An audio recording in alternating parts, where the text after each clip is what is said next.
Good morning. Our scheduled business today will start by voting on the draft January 14th, 2020 board meeting minutes, which board members have received. Does a board member wish to move for a vote to approve the minutes? Motion approved. Thank you. Are there any edits or questions? No. Can I have a vote to approve the January 2020 minutes? I abstain.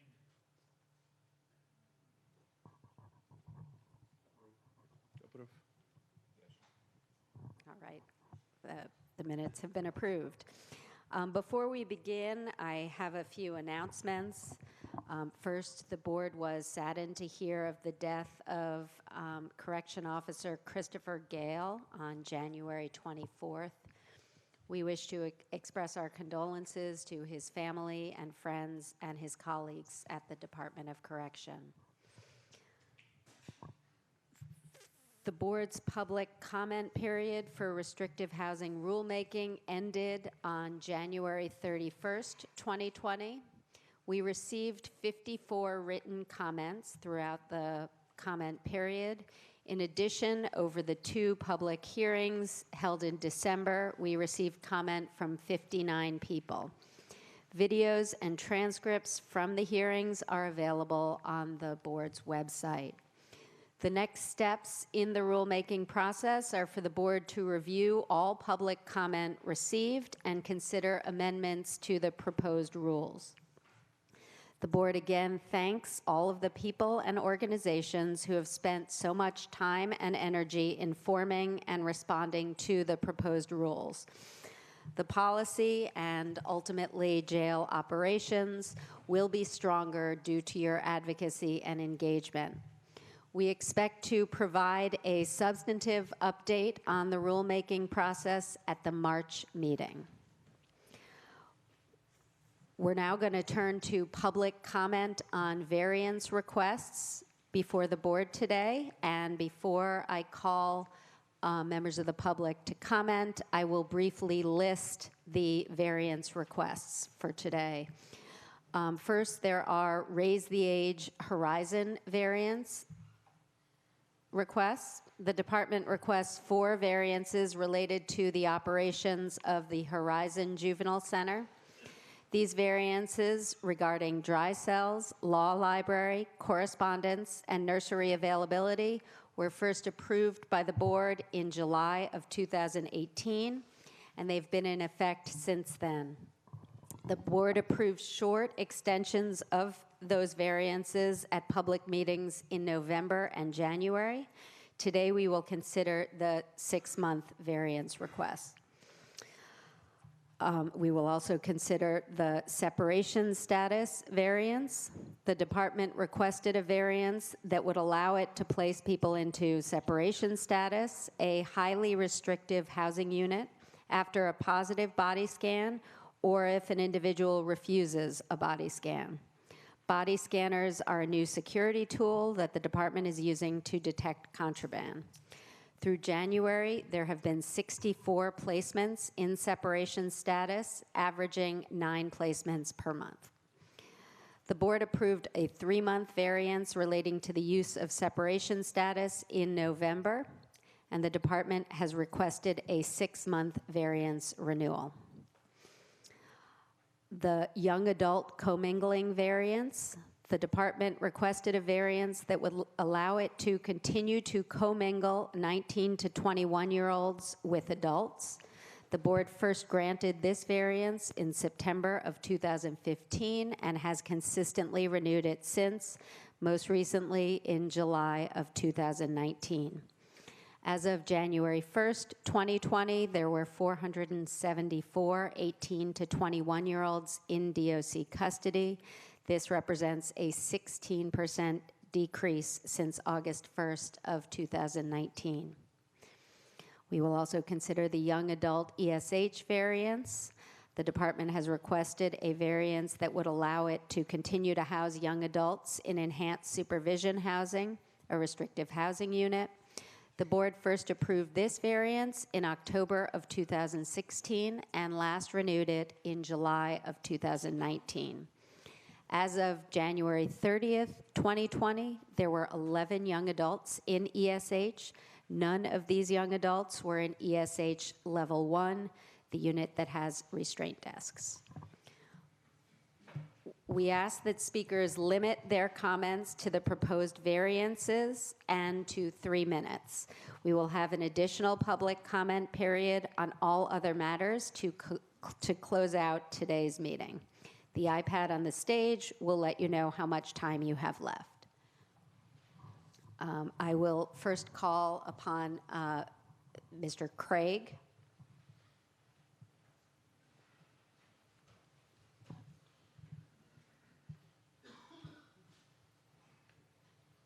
Good morning.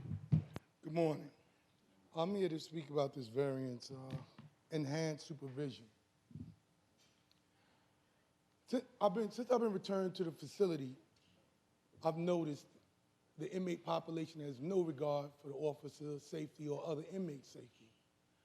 I've encountered one situation in particular was very disturbing. A female officer was splashed repeatedly to her underwear was soaking wet.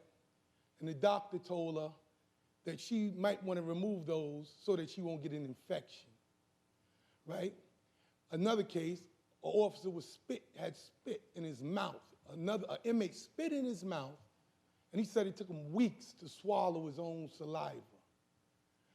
Look, a lot of things that are happening in this city is happening because of the neglect in this room. You've allowed gangs to be housed according to gang affiliation. You've allowed officers to be assaulted, and now that's trickled out to the general public. And because there's no penalties, there's nothing that can happen. Inmates have the gall to request female officers so they can objectify them while they masturbate. This is what's happening. This is what you've all allowed to happen. Now, some of you might not know me, but I have been coming here for about 2 or 3 years talking about inmate safety, officer and inmate safety. And year after year, you've ignored me. Now the general public is being assaulted. Cops are being assaulted the way we're being assaulted. You don't think it's a coincidence? Gangs started in jail, and now it's out in the street. Sagging started in jail.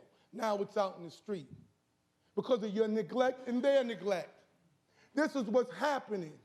It is atrocious that that young lady had to stand there and worry about an infection. A doctor told her she could get an infection. And so you'll sit up here on a regular and you ignore me because you're cogs in the system to close Rikers Island. The whole goal is to close Rikers Island opposed to actually controlling the jail. Well, you pretty much have achieved that. Now, maybe you can do something to save some people's lives. You're not doing a damn thing, and they aren't either. You all work for the mayor, and you all have one objective, and these officers are suffering. These inmates are suffering because you thinking about the perpetrator of these crimes. You know, to be exposed to AIDS and be assaulted, this is ridiculous. And I know my time is running out, but this is why you need these kind of restrictive housing areas. Like this guy here, you know, I think it's so rude that you're not listening and that you're reading while I'm talking. When this department let a gang walk through the jail called GMAC, unescorted, after being caught, bringing in contraband, and now everybody in the city know that that's what they were doing. I'm gonna go, but you know what? That's why we need these restrictions and enhanced housing, because of your neglect and your neglect. People, not inmates, people. Concern yourself with inmates as getting cut. How about that, human beings, man? Yeah, of human beings. How about the human beings? Thank you. Thank you. I'll now call on Danielle Gerard.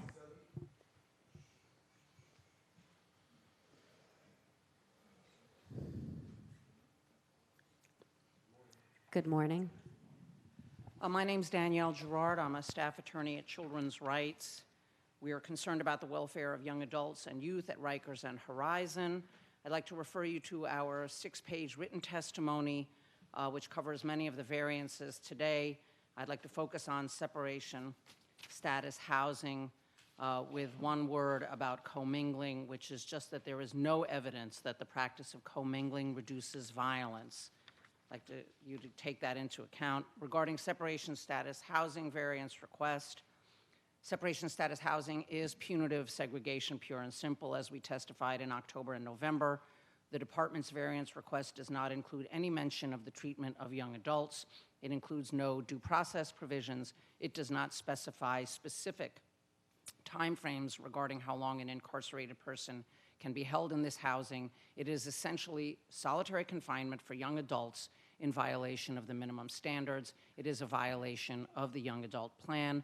Research shows that placing young adults in restrictive housing can cause significant neurological damage at this important developmental stage. All of this pertains equally to ESH. The board's January 2020 body scanners and separation status report found that people placed in separation status were more likely to be young adults and Black than the average daily population in DOC custody, and that of the 41 unique individuals placed in separation status, 34% were young adults, compared to 9% of the average daily population of people in DOC custody from July to November 2019. The report also notes that the processes for placement and removal from separation status are regularly delayed and out of compliance with policy, leading to people in custody spending extended time in highly restrictive restraints and in transit to the unit. It is unclear, based on this report, how long each young adult was held in separation status housing, a critical piece of missing information. In addition, the report notes that the implementation of separation status was dangerously chaotic. DOC staff who have not completed the required radiation safety and body scanner operation training are operating body scanners, creating a risk of radiation exposure to staff and people in custody and the potential for misinterpretation in scans. Misinterpretation undermines the department's ability to use scanners effectively as a tool to identify contraband and may lead to unnecessary placement in the department's most restrictive housing area. We urge the board to deny this variance request and to stop allowing the department to create new forms of punitive segregation for adults and other incarcerated persons. Separation status housing must be abolished. The use of body scanners must be continued. We respectfully request that the board deny all of the department's variance requests today. As always, we urge the board to require the department to comply with the minimum standards as written, especially with regard to the young adult plan. Thank you, board members. Thank you. Mary Lynn Wirlwas.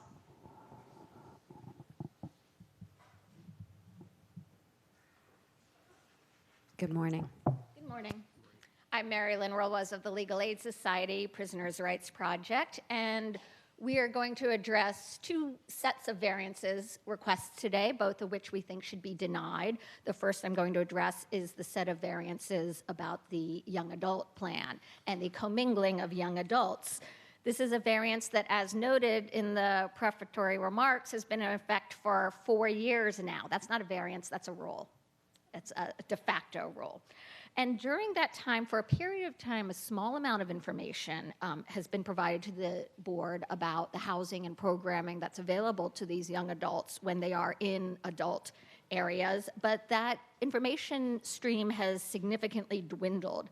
There's a paucity of information about the location of these young people, about the services that are provided to them, and about the reasons that they are being housed with adults. The department consistently pushes off requests for information for this kind of information with statements such as that young adults are not a monolithic cohort or housing placements are made on an individualized basis. But no information is being provided about how the housing decisions are made, about the reason 1/3 of the young adults are housed with adults, and about the programming that is available to them. Most significantly, education. As we know, the Department of Education doesn't have the resources to provide the New York City high school education in a scattershot fashion to youth housed throughout the jails. And so many young adults are being deprived of the educational opportunities that they had when the young adult plan was enforced. I don't believe that this is a board of individuals who wants to sub silentio abandon Commissioner Ponce's young adult plan. And that is what this continued variance seeks to do. I'll have just a minute to address separation status. We provided written comments, which I hope you have, and if not, I have copies of them, reiterating our concerns with separation status, which have been merely reinforced and, in fact, strengthened by the Board of Corrections report on the body scanners. We are grateful for the board for producing this very detailed report, investigative report. It's the kind of oversight information that gives us the facts that can inform our decisions. The decision that it informs today is about the department's ability to implement the scanner and separation status program with any fidelity to due process and to respect for the mental and physical health of the individuals they're incarcerating. For the reasons we set forth in our letter, which I encourage you to read, we ask the board to deny these separation status variances for the reasons also that our colleague gave earlier. Thank you. Question, please. I read your letter. Could you describe what due process would look like in terms of this separation scanning? I think I think there's a range of the due process depending as well. Due process always is about the process given the level of deprivation that the government wishes to impose upon an individual. As a baseline matter, many of the deprivations that these variances seek, such as essentially incommunicado detention, are, in our view, simply unwarranted and that a disproportionate response to any legitimate security need that the department has articulated. And thus, for some of these, there truly is not, since they are wholly unnecessary, there's no amount of process that is due. For those that might be more limited, such as a restrictive housing placement, at a minimum, an opportunity to challenge the basis for your placement, the factual basis, such as what a correction officer's reading of this radiographic scan of your body, as opposed to a medical officer's clinician's view, shows, and an opportunity for notice to your counsel, certainly an opportunity to come to court. That it is most telling that the department is still wanting to reserve the right to keep people from defending the criminal charges lodged against them by the government, by governmental fiat of keeping them locked in a cell. That's unacceptable. People have to come to court. Thank you. Ms. V?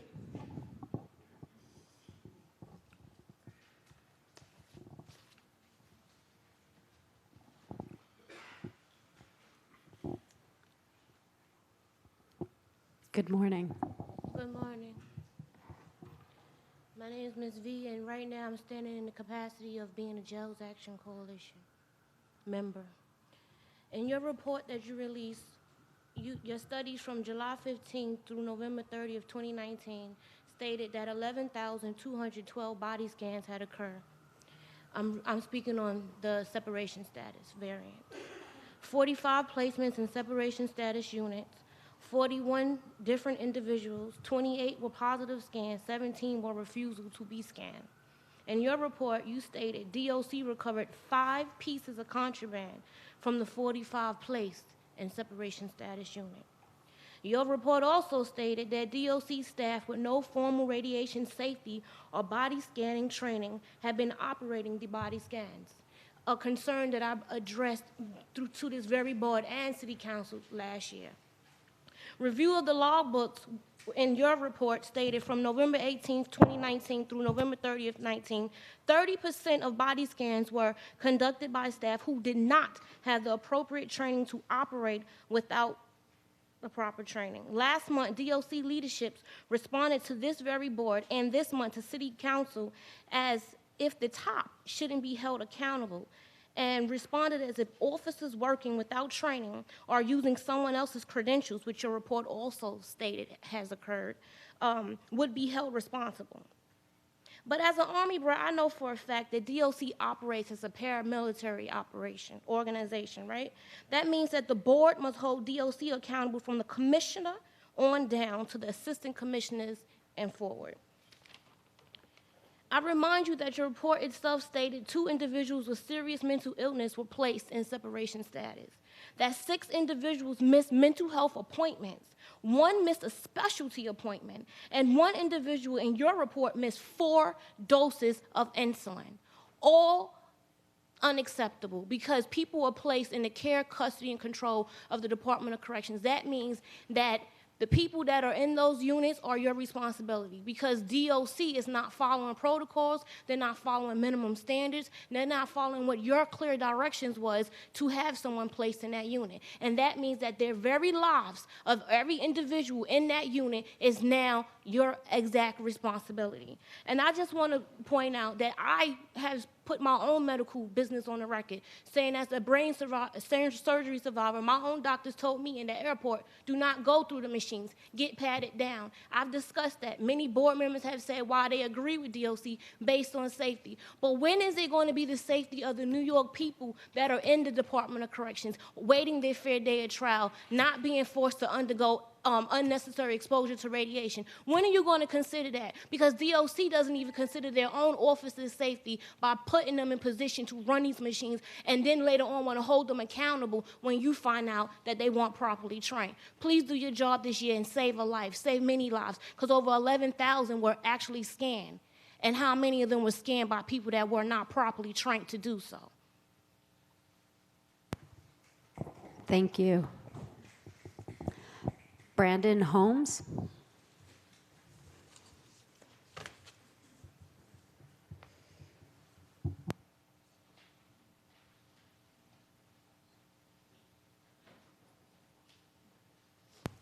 Good morning. Good morning. Sorry, I'm congested so quickly.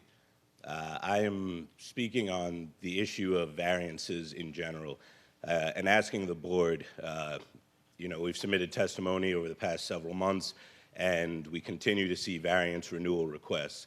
And I want to ask, what is the measure of accountability and oversight that this board is actually willing to serve? What will that role look like when we're renewing variances that have been granted for months and months over the past decades, right? Regardless of the commissioner, regardless of executive leadership, we continue to renew these variances and not develop ways for the board to actually provide some type of real, tangible accountability and some type of responsibility when these variances must be renewed, but no reform has actually been adopted or enacted within the department. So if we're going to continue to allow these exceptions, let's call them what they are. They are not variances. They're exceptions to rules that have been laid out. Stop granting exceptions to rules that are set in stone and start providing real oversight and accountability. And lastly, I caught the tail end of, I believe, a member of COBA saying that the disregard for officers in jails is leaking into the streets and causing police officers to be shot and killed. And there's just no possible way that we can believe that this union is concerned with public safety or community safety when they have opposed reform and opposed changing and improving the conditions of life, not only for their staff that are working inside the facilities that are falling apart as we speak, but also for the people that are in their custody, care, and control. There is no way that we can really believe that they want to thread the needle to what's happening in our broader communities when right in their own workplace, they're allowing their own staff, their own union members to live in those deplorable conditions and work in those every day and continue to create a toxic work environment for not only union members, but people in their custody. Thank you. Thank you. That concludes the public comment on the variance proposals on today's agenda. So we will move to consider the specific variances. We'll start with the raise the age variances. From September 26th to September 30th, 2018, the department moved all adolescents off of Rikers Island to the Horizon Juvenile Center in the Bronx. The population at Horizon has consistently decreased from a high of 96 young people on October 2nd, 2018, to 13 as of February 6th, 2020. When it opened in September of 2018, Horizon was jointly operated by the department and ACS, with the Department of Correction managing all security operations.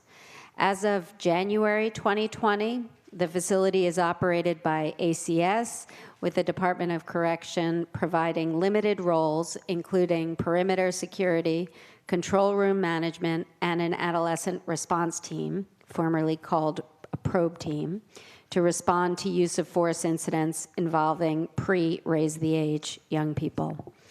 The department will continue to provide these functions until the last pre-raise the age young person leaves Horizon, which the city estimates will take place in August of 2020. We understand that ACS has begun to move young people from Crossroads to Horizon, and we look forward to understanding the city's plans to operate the facility now that there are both pre-raise the age and post-raise the age young people housed there. So long as Department of Corrections staff are interacting with young people, the minimum standards will apply to the pre-raise the age youth population, and board oversight will continue. Board staff will remain on site to monitor compliance. At this time, we'd like to invite the department and ACS to the podium to provide an update on Raise the Age implementation and the future of the Horizon Juvenile Center, and to present their variance requests, beginning with the request on single occupancy dry cells. Thank you, and good morning. Good morning. Good morning. I have a brief statement, and then we can move into the variances and any questions you might have. My name is Tim Roach. I'm the Senior Policy Advisor in the Division of Youth and Family Justice at the Administration for Children's Services. I appreciate the opportunity to discuss Raise the Age this morning alongside my colleagues from ACS and the Department of Correction. As you know, for the past 16 months, pursuant to Raise the Age legislation, 16 and 17-year-old youth previously housed at Rikers Island and 17-year-olds arrested and detained from October 1st of 2018 through September 30th of 2019 have been housed at the city's specialized juvenile detention facility, Horizon. We refer to these youth as pre-RTA youth. At Horizon, ACS and DOC have been collaborating to jointly operate a facility that provides for the safety, security, and well-being of the youth in a developmentally appropriate setting and manner. As of this morning, there are 13 pre-RTA youth at Horizon, only one of whom was part of the original 93 youth transitioned from Rikers Island last September. To date, ACS has provided care to 425 unique pre-RTA youth at Horizon. As planned, ACS assumed primary operational control of Horizon in December. ACS worked with DOC and the unions to develop a phased plan to introduce youth development specialists to Horizon over a period of approximately 6 months. As of today, there are 182 YDS at Horizon, managing all of the housing units. Currently, DOC has only 45 corrections officers across all 3 tours at Horizon. DOC staff functions are limited to managing the perimeter, command station, and the adolescent response team. Given the continuing decline in the Horizon population and the increasing population at Crossroads, ACS sought to certify several halls at Horizon as specialized secure detention halls. ACS received approval and operating certificates from SCOC and OCFS in early January. We have begun to move a small number of adolescent offenders from Crossroads to Horizon in small cohorts over a period of 6 weeks. As of this morning, there are 11 male adolescent offenders at Horizon. These youth are housed on a different floor from the pre-RTA youth and have no contact with DOC staff. With regard to the variances, prior to Raise the Age effective date, the board granted several limited variances, which were first granted by the board in July 10th of 2018 and have been extended until today.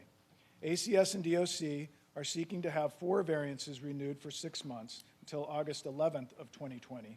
These variances have enabled ACS and DOC to provide developmentally appropriate care, supervision, and services to pre-RTA youth within the Horizon Juvenile Center. I want to take a few moments to address the implementation of the variances, beginning with the Law Library.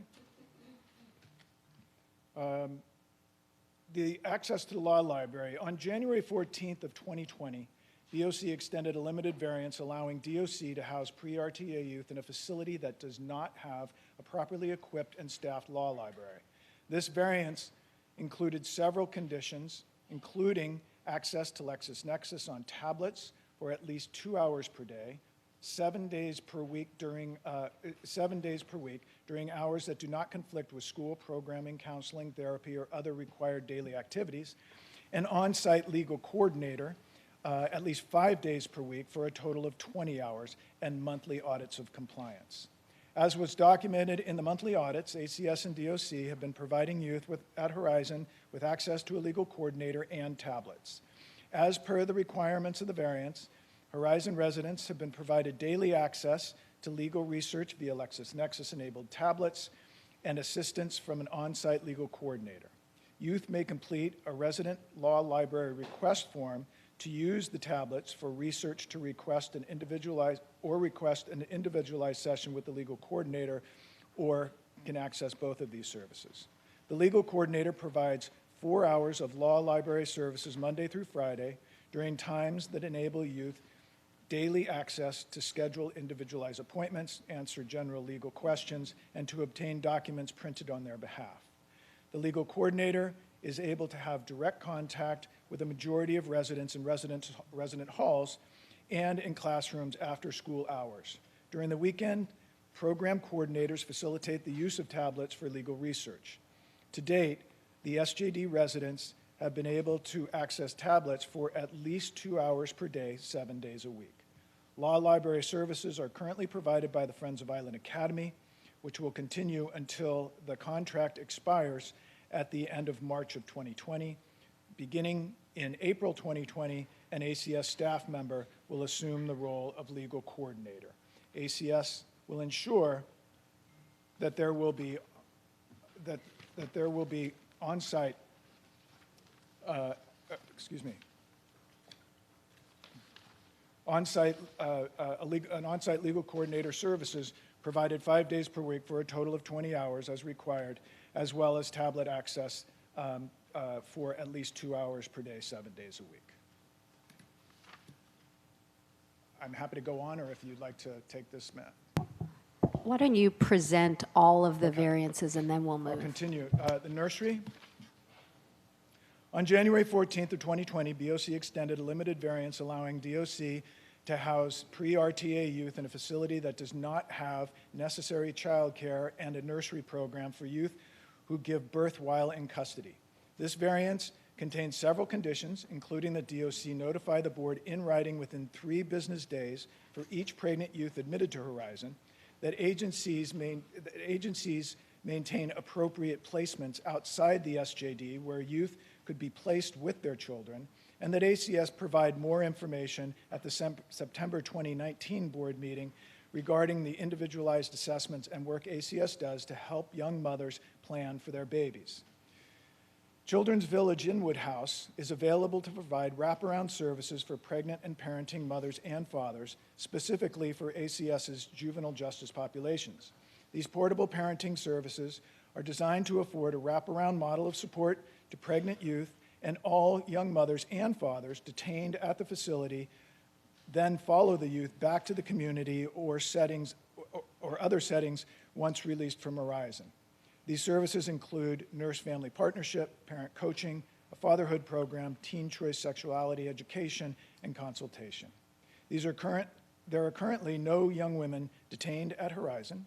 ACS does not anticipate any pre-RTA female youth being detained at Horizon. If, however, a young woman is brought to Horizon on a violation or a warrant, and she is pregnant, ACS would use the individualized assessment and case planning protocol that we discussed in detail at the September 2019 board meeting.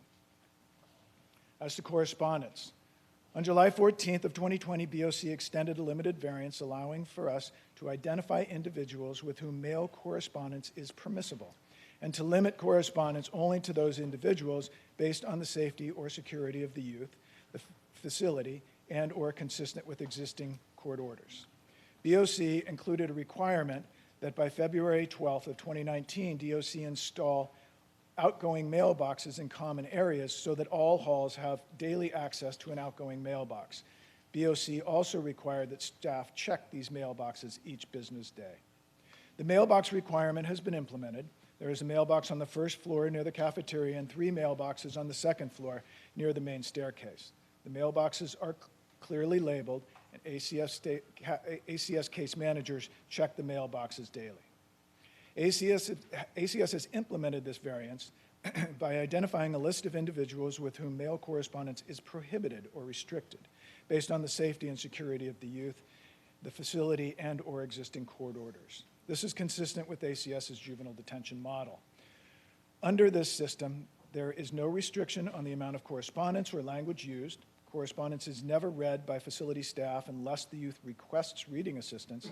Correspondence is opened in front of youth to inspect for inappropriate content such as paper clips or staples or pornography. Dry cells. On January 14th of 2020, BOC extended a limited variance allowing youth at Horizon to be housed in single occupancy dry cells. This variance requires monthly audits on compliance with 3 conditions. The first being staff will escort residents to the bathroom and to provide drinking water within 5 minutes of the request, absent any extenuating circumstances. Housing unit staff will document when a bathroom escort or drinking water is requested. And third, notice of the terms of this variance and the right to notify the board of violations shall be provided to Horizon residents. Now that ACS has assumed responsibility for all halls, ACS has been escorting youth to the bathrooms, keeping the required logs, and ensuring that youth are brought to the restroom within 5 minutes 5 minutes of the request. The audits that have been conducted show that ACS staff have been ensuring youth are able to get water and go to the bathroom within the 5 minutes of their request. That concludes my slide. Thank you, and we will move to take up each of those variances. Before we do so, I'd like to ask a question of both ACS and the department, and I'd like to hear you speak to how your partnership at Horizon has changed over the last several weeks as a small number of AOs have moved to the facility, to hear you speak to how that change in the population and the introduction of a population that I gather is not interacting with Department of Corrections staff is going. Any challenges, any highlights to relate regarding that significant change in the operation of the facility? It is a significant change. It was a well-planned change.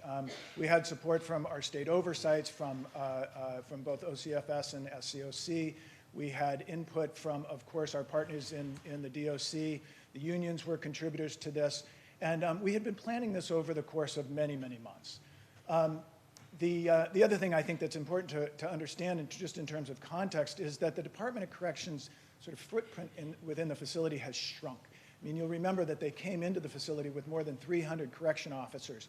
Today, there are about 40 DOC staff in the building, providing just perimeter and control room security, as well as supporting the adolescent response team. ACS is in full control of all of the halls, and many of you have been, if not all of you, have been to the Horizon facility and seen the operations there, and you know that it's a 2-level building. There's a 2-story building with housing units on both levels. And so we were able to create an envelope for the AOs on the first floor.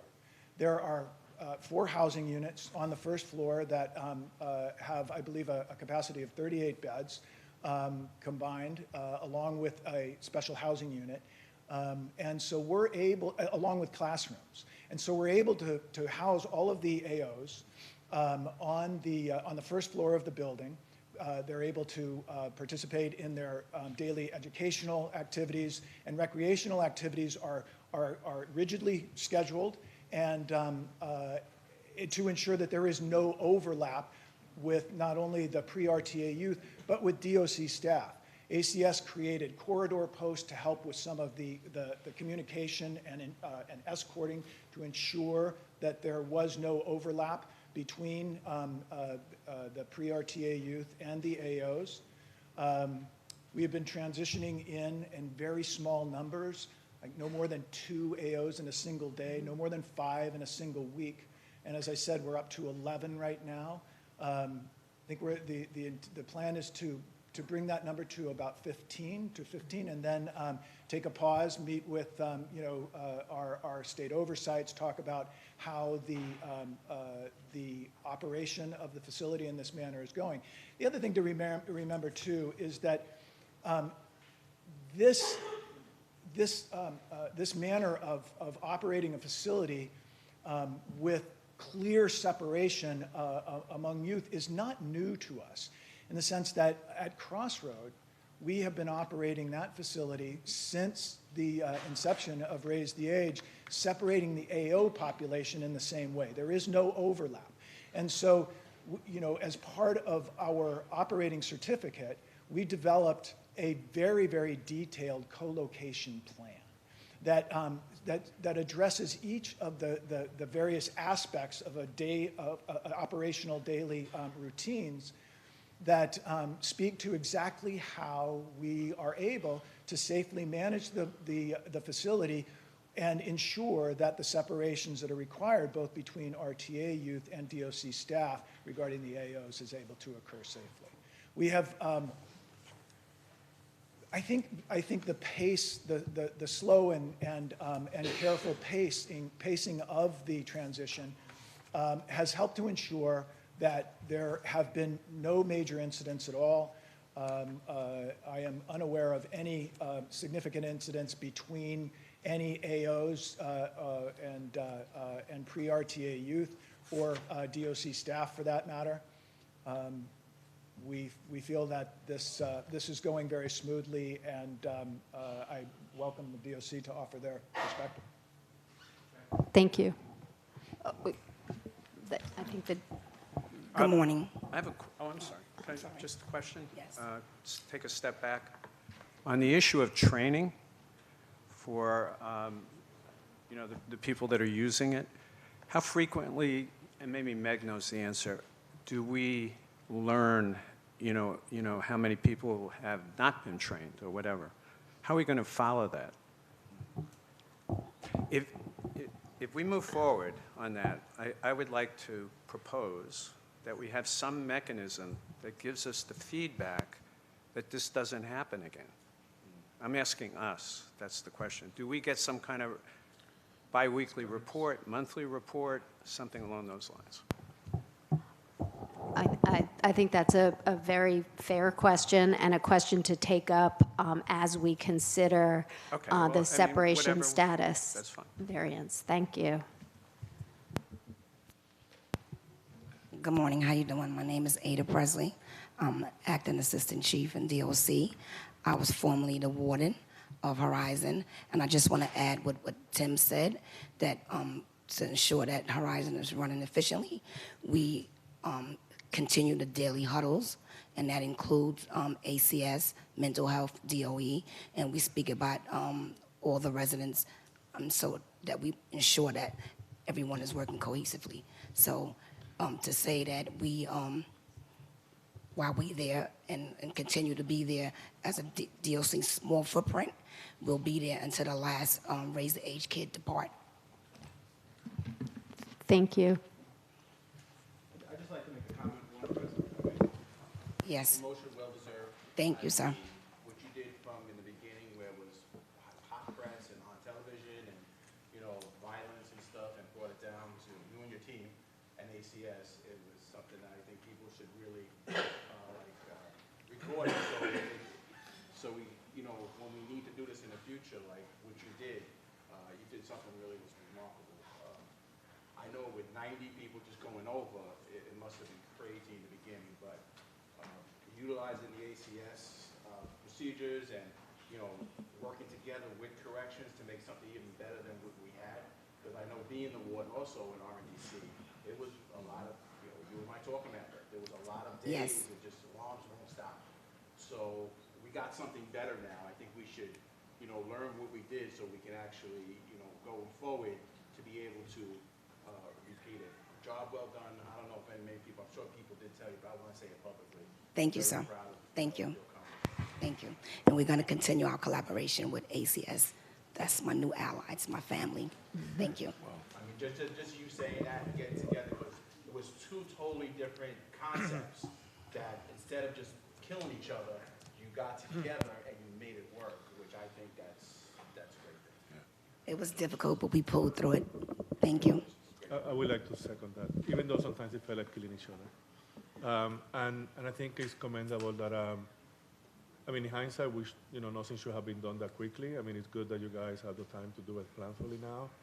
But the way that you were able to move your staff away from the use of room confinement and the use of pepper spray in a matter of weeks is what actually a lot of people nationally are looking up to the DOC now. Yes, thank you. We call that IPC. So, go ahead. I'd like to add my compliments as well. We worked closely on many issues. I agree that the transition could have been smoother, and I understand a little bit why it wasn't. I'm glad that the SCOC and the other super state agencies did not allow pepper spray to be used at Horizon, and that you were able to run the facility through that transition. I have a couple of questions for Tim. One is, you know, DOC staff wear name tags so that the residents know who they are. When I raised this question twice already with your staff, and I wonder at the present time, do ACS staff wear name tags so the residents know who they are? They don't wear name tags as yet, Dr. Cohen, but we are looking into it. We have reached out to the vendor who supplies our uniforms. All of our staff, I mean, first of all, it's clearly we can't have a name tag in terms of a pin or something that would sort of raise a security concern. And so the name tags would have to be either ironed on or sewn onto the shirts. We've reached out to a vendor to get some cost estimates on what that would be, because all of our staff are provided with 5 shirts, and so we're trying to figure out what the costs are, but this is something that we are currently actively looking into. Okay. I appreciate that. I think it's important for the residents to know who's talking to them and who they're talking to. Next question is about the structure right now.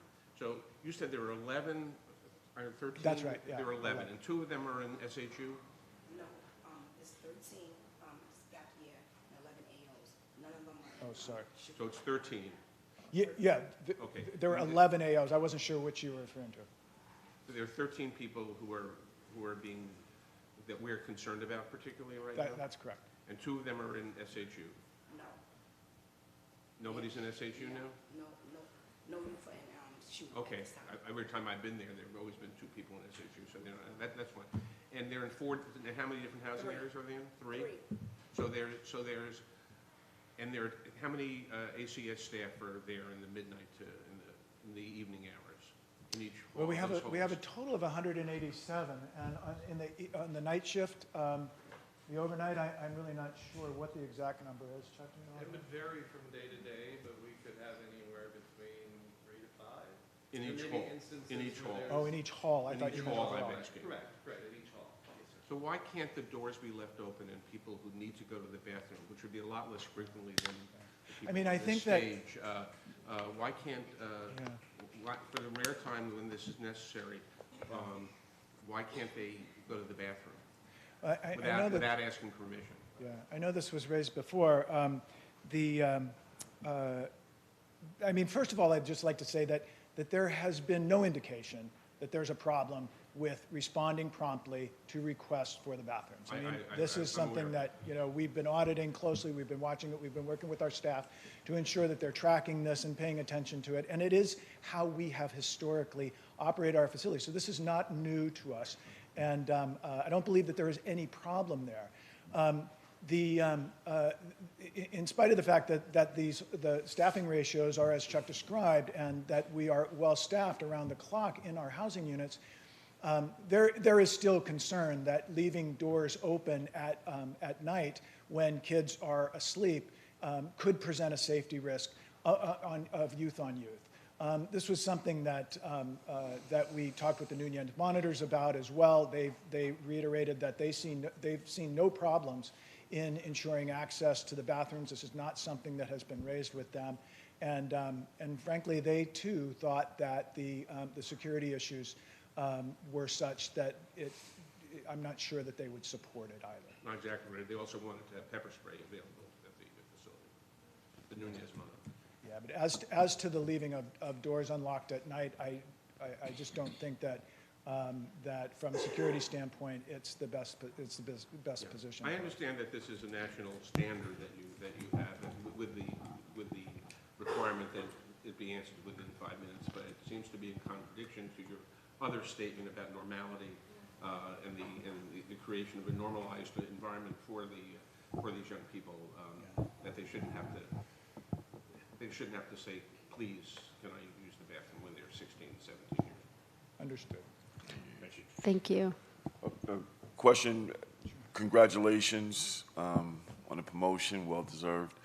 Can you talk about how you made it work? What were the elements that went into going from the chaos of the transition to where we're at today, where you can talk about how it's operating, where audits verify the good work?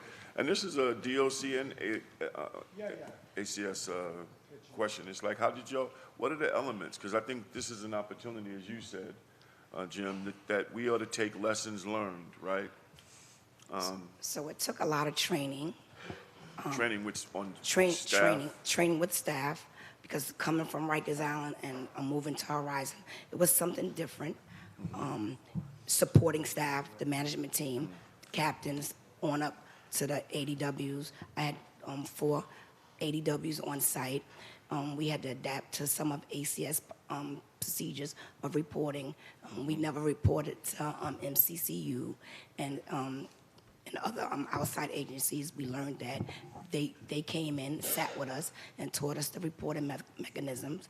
So I believe just the collaboration, working together, assisted us. And then getting to know the population. That was most important. I think that was a big thing. When I went, and I went to the housing areas, they all knew you. Yes. And said how often you came and you talked to them, and that was a big deal. When I went, they was talking about the relationship. I was the parent for 18 months. I actually agreed, although I hadn't visited. I heard, I got the same feedback about your leadership at the facility. Initially, and I remember all the stories that came out in the news and the papers, and you overcame all of those. At the beginning was a mix of ACS staff. It's hard for me to say that because I ran this place and it wasn't part of ACS at the time. But it was ACS staff and correction staff working jointly, right? That's yes. We didn't have the ACS YDS, but we had program counselors and stuff like that. But once we got in the building and we got everything, I just believe that no one thought that we would be able to successfully transfer those youth over before October 1. So small things weren't prepared, but once we got them together and the kids settled down, they were happy. Yeah, no, I agree. I think there was a lot of skepticism about whether or not this would work. So again, I commend you in the work.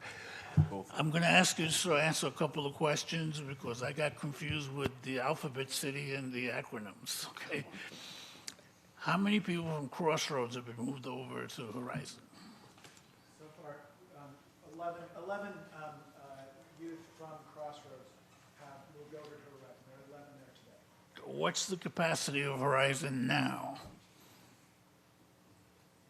So the capacity, the overall capacity hasn't changed. But what is it? Well, I'm sorry, it's always been 106. Okay. And the halls that were certified as. Okay, let me just ask a couple of, what's the actual capacity now? How many people, what's the census now? Total of 24. So what is the the difference between the younger people and the older people that are there now? You mean in terms of how they are managed? No, just in terms of numbers. I'm not sure I understand the question. I mean, the difference is a legal status. That the pre-RTA kids are technically adults. RTA meaning? Pre-RTA prior to October 1st of 2018. Okay, so how many of them are there, and then how many younger people are there? Is this my question? Or They're all basically the same age. They're all about 17. It's 13 gap year 17 and 11 AOs. I'm sorry? 13 gap year 17s Okay. and 11 AOs. Okay. Now, you said that you have discrete halls for the younger kids, right? That's what. Yes. Right. How about programming? Do they program together or separately? How does that work? They program separately. They do? So education, for instance, the younger people have access to that and the older kids have access to that as well? All the residents have access to education. Okay, but it's separate. It's mandated, yes. So we have 3 different sections of the school. We have a main, we have the first floor, and we have the second floor, west wing. So we can utilize 3 different areas to separate them. Okay. Thank you. That's very helpful. I'm just trying to understand, and I think we should both go out because Yeah, we should. we'll go out. We'll go out and take a look at it. Okay. Again, I commend you for your hard work. You've done a great job. I don't know if you can answer this question, but what's the plan for Crossroads? Or is that? Our plan is to rebalance our system. You know, as I said a moment ago, there are only 26 young people at Horizon today, and I think our population at Crossroad is about 70. We want to rebalance that system in the way it should be. So the expectation is that slowly we will continue to move AOs into Horizon as those remaining 13 kids. AO is what? What does that It's mean? called an adolescent offender. I'm sorry, Okay. it's the status that was created as a part of Raise the Age. It's a legal status that was created for young people as part of Raise the Age. Of the remaining 13 young people from that are pre-RTA who either came from Rikers or are part of that gap year 17 population, Right. that number is going to continue to decline. And I think we're expecting that that number will diminish to 0 around July. Yeah, the Okay. last birthday, I think. It's So you're not aware of any particular plan for Crossroads? Is it going to remain operational? oh, yes. Okay. Thank you. Thank you. We're going to move to vote on the 4 variances. We're going to start with the variance regarding dry cells. And it has already been presented by ACS. So I believe I can ask, will a board member move to vote on the requested 6-month variance to allow the department to house pre-raise the age youth in single occupancy dry cells, that is, cells that do not have either a toilet or a sink? So moved. Thank you. I will open the floor for discussion if there are any further comments. Okay, and I believe that there are existing conditions to the variance. Is that Am I correct? So the next step is that we need a motion and a second to vote to renew the existing conditions. Second? Okay, and I will call a vote on that. Mr. Regan? Yes. Dr. Safier? Yes. Yes. Abstain. And I vote yes by unanimous vote. We have renewed the existing conditions. Would any board member like to propose any further conditions? With that, we can move to a motion and a second and a vote on the variance with the approved conditions. Second? Mr. Regan? Dr. Safier? Mr. Richard? Yes. Mr. Hernandez? Yes. Abstain. No, 16, 17-year-olds shouldn't have to ask permission to go to the bathroom. I vote yes, so by a vote of 6 in favor, 1 opposed, and 1 abstention, the variance with conditions is renewed. I will move to the second variance request, which is for regarding law library services. The variance request has been presented by ACS. Will a board member move to vote on the requested 6-month variance, which allows the department to house pre-raise the age youth in a facility that does not have a properly equipped and staffed law library? Just before we go there, I'd like to, you spent a lot of time talking to us about this law library when this first came up. It seems to be working well. And we're going to go on to something else that seems to be complicated on the law library. So I want to revisit your experience when we get to the next step. Okay. So do we have a motion to, I guess we have we moved to open the floor for discussion? I don't think we have. So why don't we have a motion to open the floor for discussion? Motion? Okay. Is there a second? Thank you. Is there any further discussion? Okay. How about a motion and a second to vote to renew existing conditions? Moved. Thank you. Second? Thank you.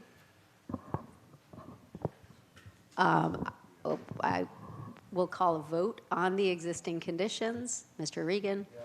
Dr. Safier? Mr. Richard? Yes. Yes. Abstain. Yes, by a vote of 7 in favor, 1 abstention. The conditions have been renewed. Are there any further conditions that members would like to propose? With that, we can move to a motion and a second and a vote on the variance with all of the approved conditions.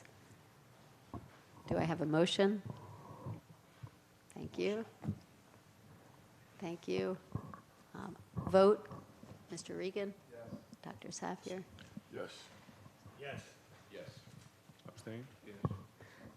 Yes, by a vote of 7 in favor and 1 abstention, the variance with all conditions is approved. We will move to vote on the third variance regarding correspondence, which has been presented by ACS. Will a board member move to vote on the requested 6-month variance to allow the department for pre-raise the age youth to identify individuals with whom mail correspondence is prohibited or restricted based on safety and security of the youth, the facility, and or consistent with any existing court order? Can I have a motion to open the floor for discussion? Motion to open. With a second? Thank you. Is there any discussion or questions regarding this? Just one question. What impact, how many people have been restricted in terms of the mail? Oh, there are only 3 young people who have any court-ordered restrictions on communication that we are monitoring at the facility. So there's Is no that three on the pre or This three is on of the, this is of the pre-RTA use. pre? Okay. Thank you. Thank you. There are no existing conditions to this variance, so we can move to a vote on the variance. Do I have a motion for a vote on the variance? Thank you. And a second? Thank you. Mr. Regan? Dr. Safier? Yes. Yes. Yes, by a vote of 7 to approve and 1 abstention, the variance is approved. And finally, we'll move to a vote on the variance regarding the nursery program. Will a board member move to vote on the requested 6-month variance to allow the department to house pre-raise the age youth in a facility that does not have childcare and a nursery program for youth who give birth while in custody? Second. Thank you. Is there any discussion, any questions? I'd like to say something. I mean, I was against this in the beginning, and I voted no, but you kept your word, and you did a great job, and there were instances where we had, a woman in jail not being able to be with their baby. So my major concerns, on my first vote, and you kept your word, ACS kept their word, and I think you did a great job. I just want to put that out there, because initially I wasn't for that at all. Thank But you. I see that you and everybody did what they were supposed to do, and we had instances where women couldn't be with their babies, so I vote yes for today. Thank you. There are existing conditions to this variance, so I need a motion and a second and a vote to renew the existing conditions. Thank you. Second. Thank you. Mr. Regan? Dr. Safier? Mr. Richards? Yes. Mr. Hernandez? Yes. Mr. Perino? Abstain. And I approve, so by a vote of 7 in favor and 1 abstention, the existing conditions are renewed. Would any board member like to propose any further conditions? So with that, Excuse me, can I just confirm that these are all of these variances are effective as of today? yes.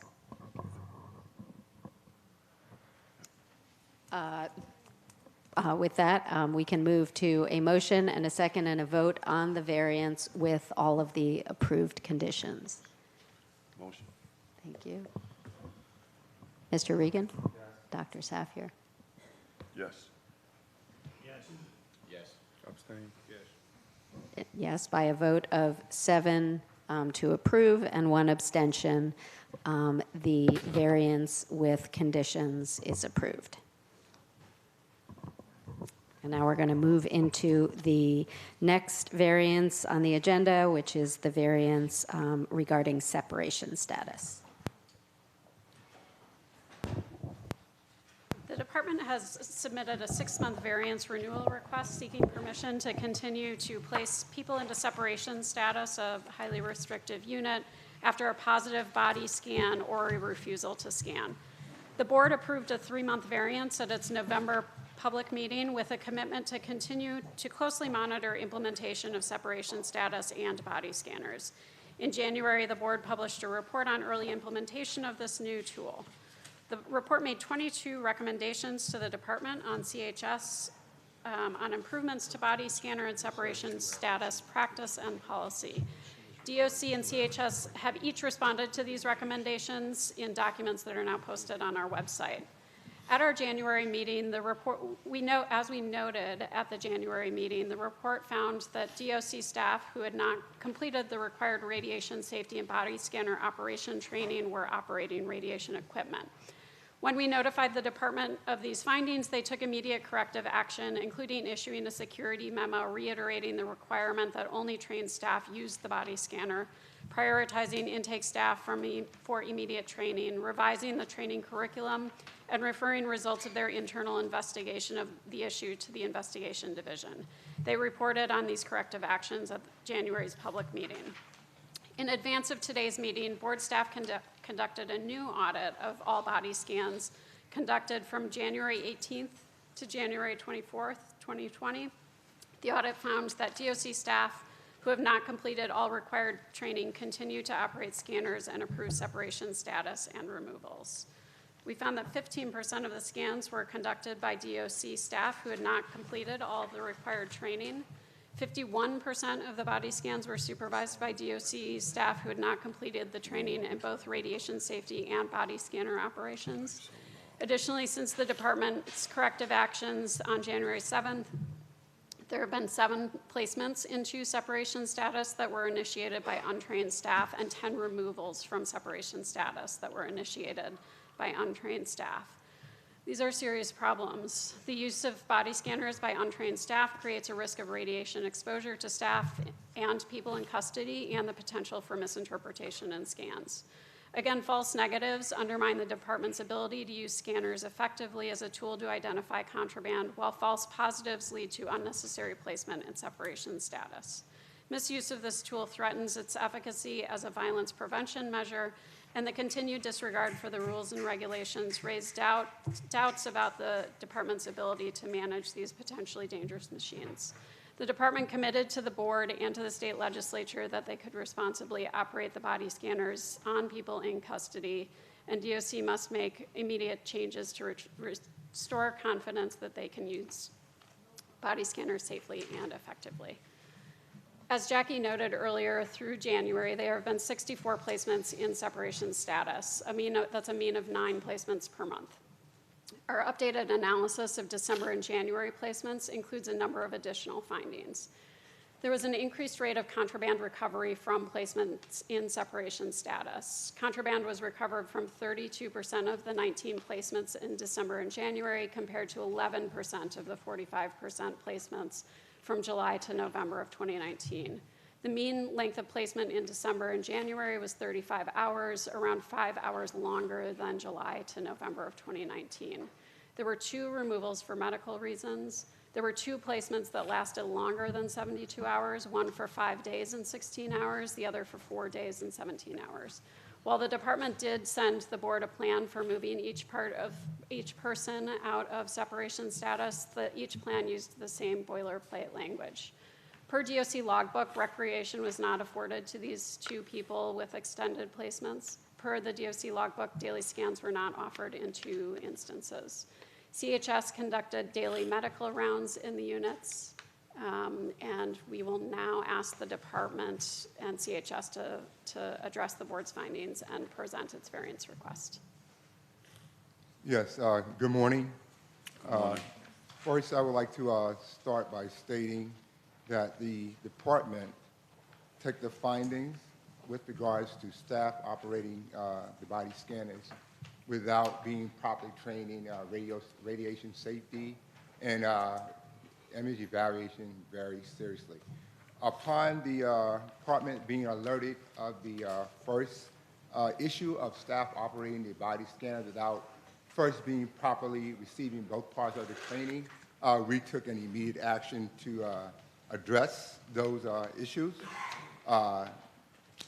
We launched an immediate internal investigation to determine staff involved and referred the findings to our investigation division for further investigation. The investigation is ongoing as there's a protocol, as video has to be reviewed, and staff has to be interviewed. We issued a security memorandum, as you stated, to all the facility leadership, reiterating the policy that only appropriate trained staff who may operate the body scanners and staff who have been given credentials log in. It further reiterated to staff that they must not share their login credentials. We provided additional image evaluation training to all the staff who's assigned to OSIU, which is our Operations Security Intelligence Unit, including the assistant deputy wardens at the facility that has the body scanners in operation. After that initial notification, we did an internal audit on a random date, and we found that we were 98.2% compliant with staff operating the body scanners after that alert. However, there was one instance that we found the person who had operated the scanner without receiving the proper training, and that was turned over to our investigation division. While in our first investigation process, the board conducted a second investigation audit regarding the utilization of body scanners by persons who have not received all of the training. And again, the department took an immediate response to that issue. The chief of the department issued a department-wide teletype on February the 4th, which was to be read at 28 consecutive roll calls. The teletype reiterated the requirements that all scanner operators use their own login credentials and are properly trained. A new piece to this teletype was the additional training to the tour commanders who were on tour supervising the staff doing the operation of the body scanners. At this point, the teletype directed that the tour commander on duty must give authorization to the staff member to operate the body scanner prior to any body scanning taking place. Secondly, the teletype states that the identified failure to comply with the teletype orders and any unauthorized use of the scanners will result in staff discipline for all staff, including the on-duty tour commander. With regards to the login credentials, anyone found to have used the logins of another individual, the login credentials were reset. We posted multiple signs on the scanners with information pertaining to the training requirements for the scanner operators. We circulated body scanner talking points to the facility management team that they could use during roll call briefings at internal supervisory meetings. Again, we committed to conducting weekly audits of training compliance. With regards to a question prior, so the department maintains a list of all staff who have received the appropriate training to operate their body scanners through our developmental and training staff.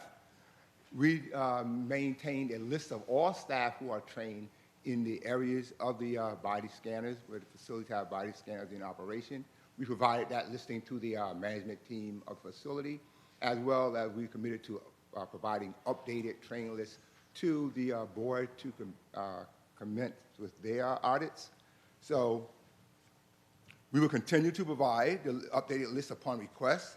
And as stated, the department has additionally posted a list of trained facility staff in the areas of the scanner. And the list will be updated as necessary.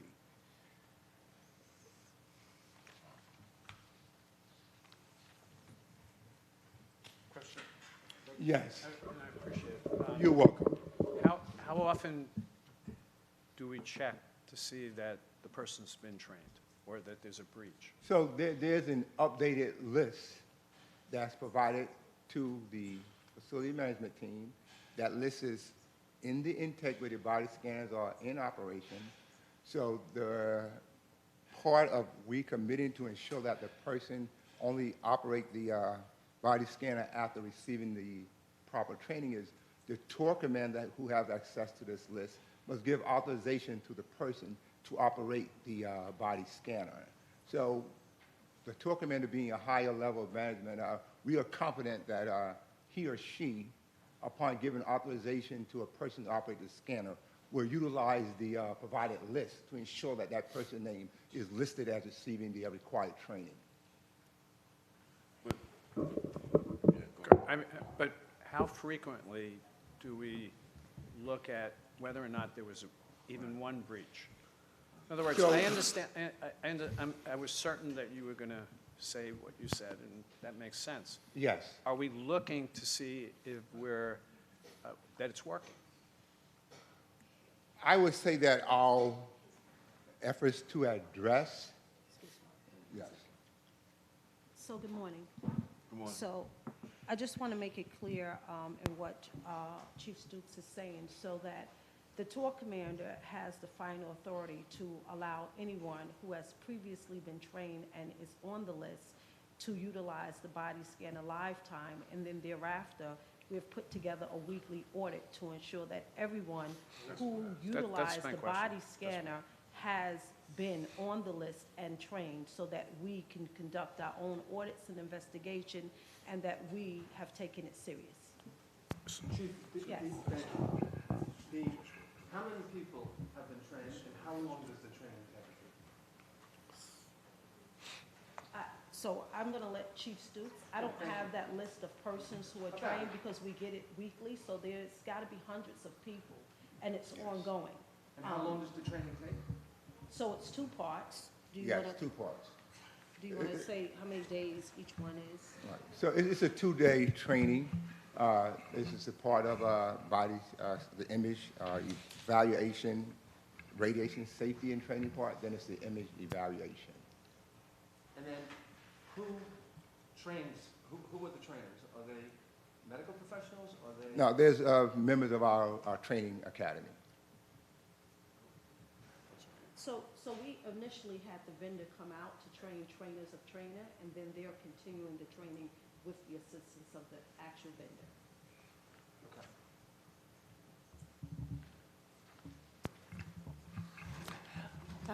I just want to ask a simple question. When you say that someone has to have a login, the scanner requires a login number? Well, each person, upon being trained, is issued an account which has a password. So to log on to the body scanner, you have to log in the password that's associated with an IT account. So wouldn't that create accountability that someone could not log in if they weren't trained? No. So each time a person has been given the credentials to utilize the body scanner, that means that they are authorized to use it. However, there have been staff members found from the audits who have shared their login credentials, who have been authorized, and given Okay. to persons who have not been trained to authorize to use the scanner.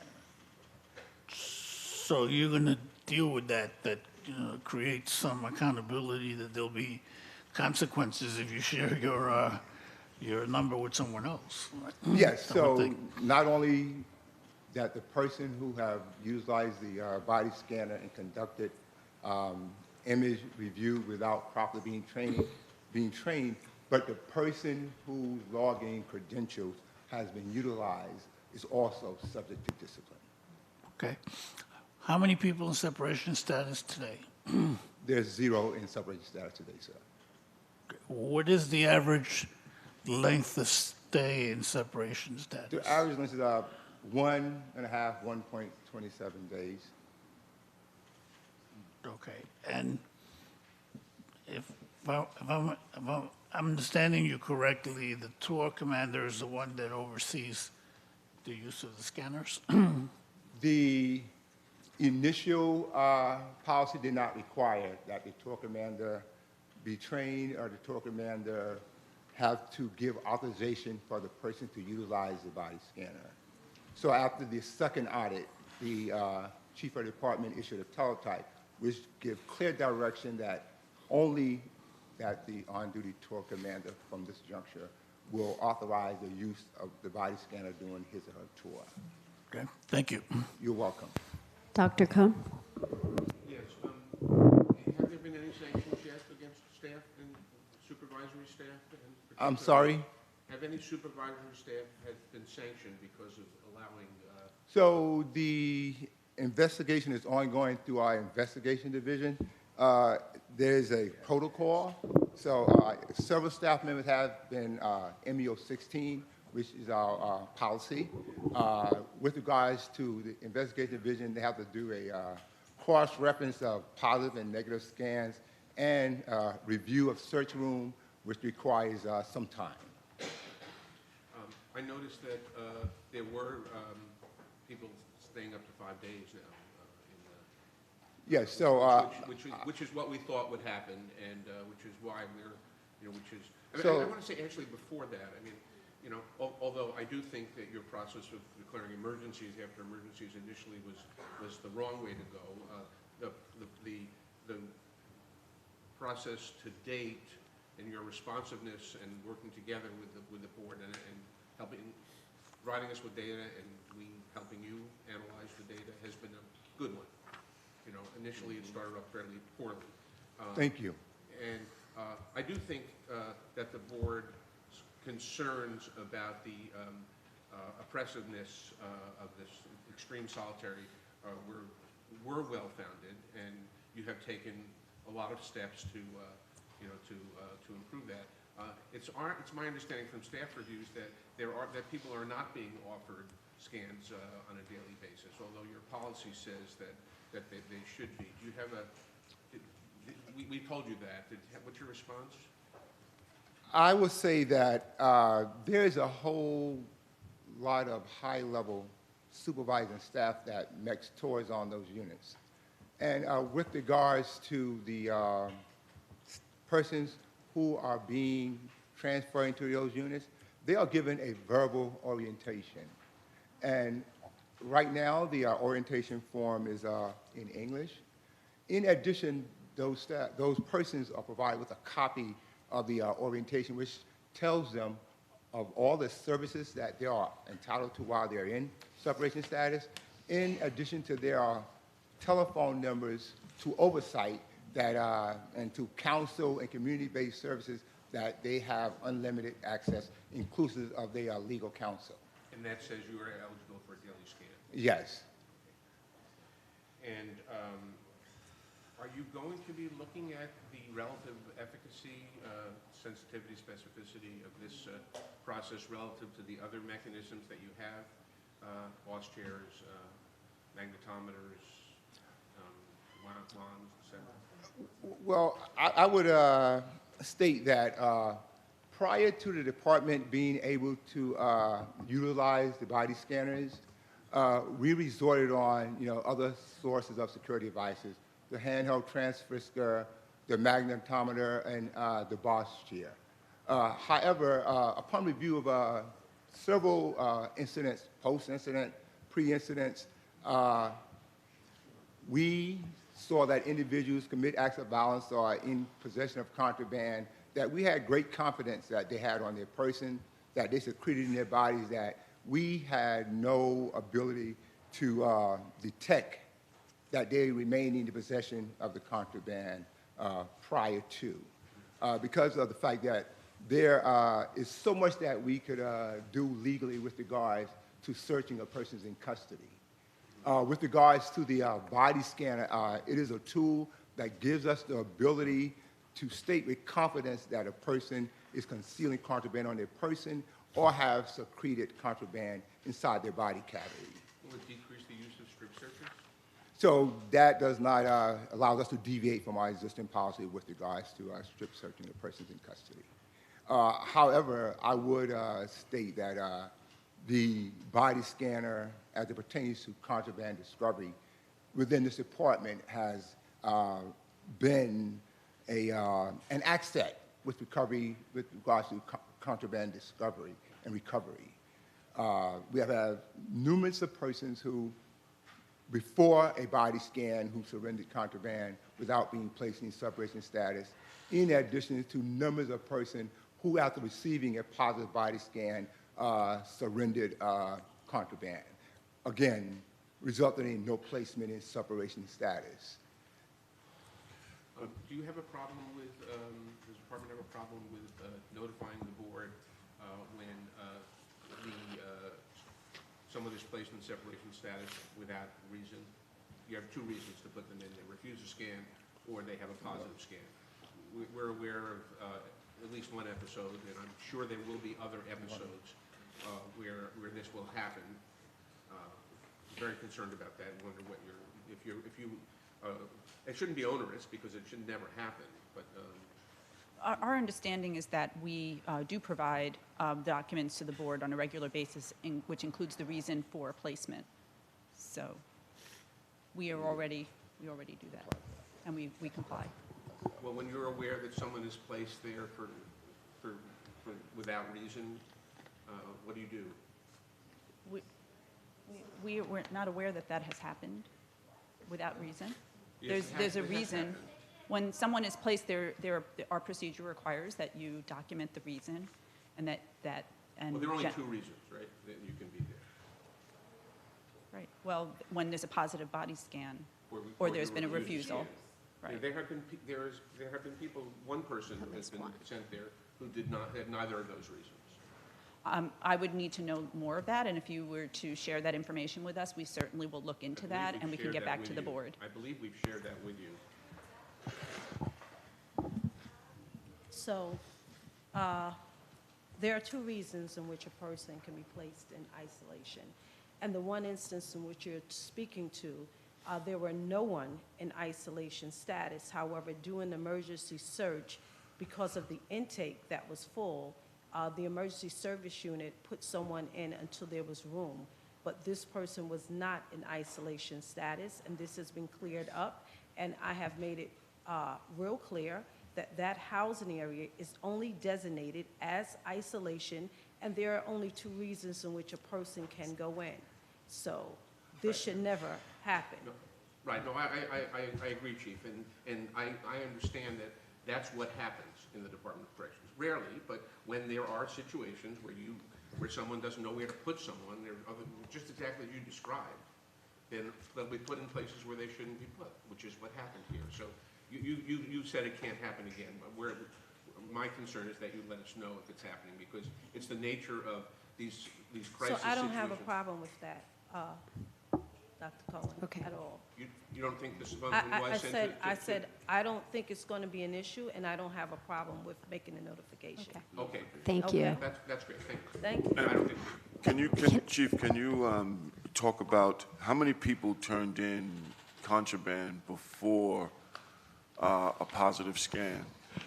Because when you And can I just add to that sure. question, because I had a very similar question, when those instances occur, how is that documented? Yes. How and where is that documented? Yes.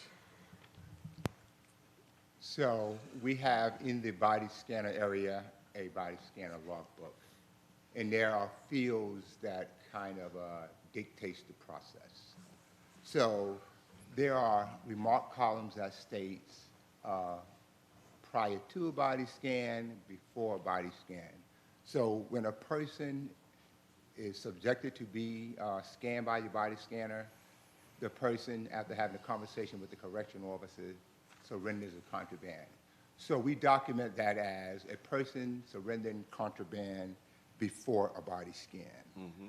So to date, the data reports that there have been 18 persons who have surrendered contraband items prior to a body scan. So that is tracked by my office. And that's 18 individual people That or is 18 individual No, instances? that's 18 individual persons. And with regards to contraband recovered after a positive body scan, that is whereas persons who have complied with the body scanner process and have received a positive image of some foreign body and have surrendered contraband to the correctional officer, again resulting in no placement in separation status. That number is at 46. Could you say that again? I'm sorry, I didn't repeat that. Persons who are subjected to the body scanner after having completed the process, and there is a positive image that the person is either in possession of contraband or concealing contraband in their body cavity. There have been a total of 46 persons who have surrendered contraband in that instance and who have not been placed in separation status. So that's not part of the total 64? That's in addition to the 64? No, that's inclusive of the whole part of persons who have been in separation status. So you got 46 and 18 out of the 64. Right, prior to and after. So just to just give some data with regards to the different effects of what we have recovered since being able to operate these machines is to date. We have recovered 18 scalpels, 9 hobby blades, 19 razor blades. I'm sorry, what was the 9? I didn't quite catch 9 that. hobby blades. It's similar to a razor, It's okay. right? It's like an arts tool, right? It's, Yes, yes, similar. Then 25 sharpened metals. So we all have seen the injuries that scalpels, sharpened metals, and blades can cause, and the disfigurement it causes people in custody. So as an agency, we have the responsibility to keep persons in custody safe, our staff, and members of the public that visit our facility. So each time that we recover one of these items, it is one less incident of act of violence that we may have presented or a person in custody receiving a mark that will last them a lifetime. This is spectacular. This is why this board supported this initiative. This is why this board supported the legislation in Albany. We wrote to the speaker, we wrote to the legislative leaders. That's a really, really terrific statistic.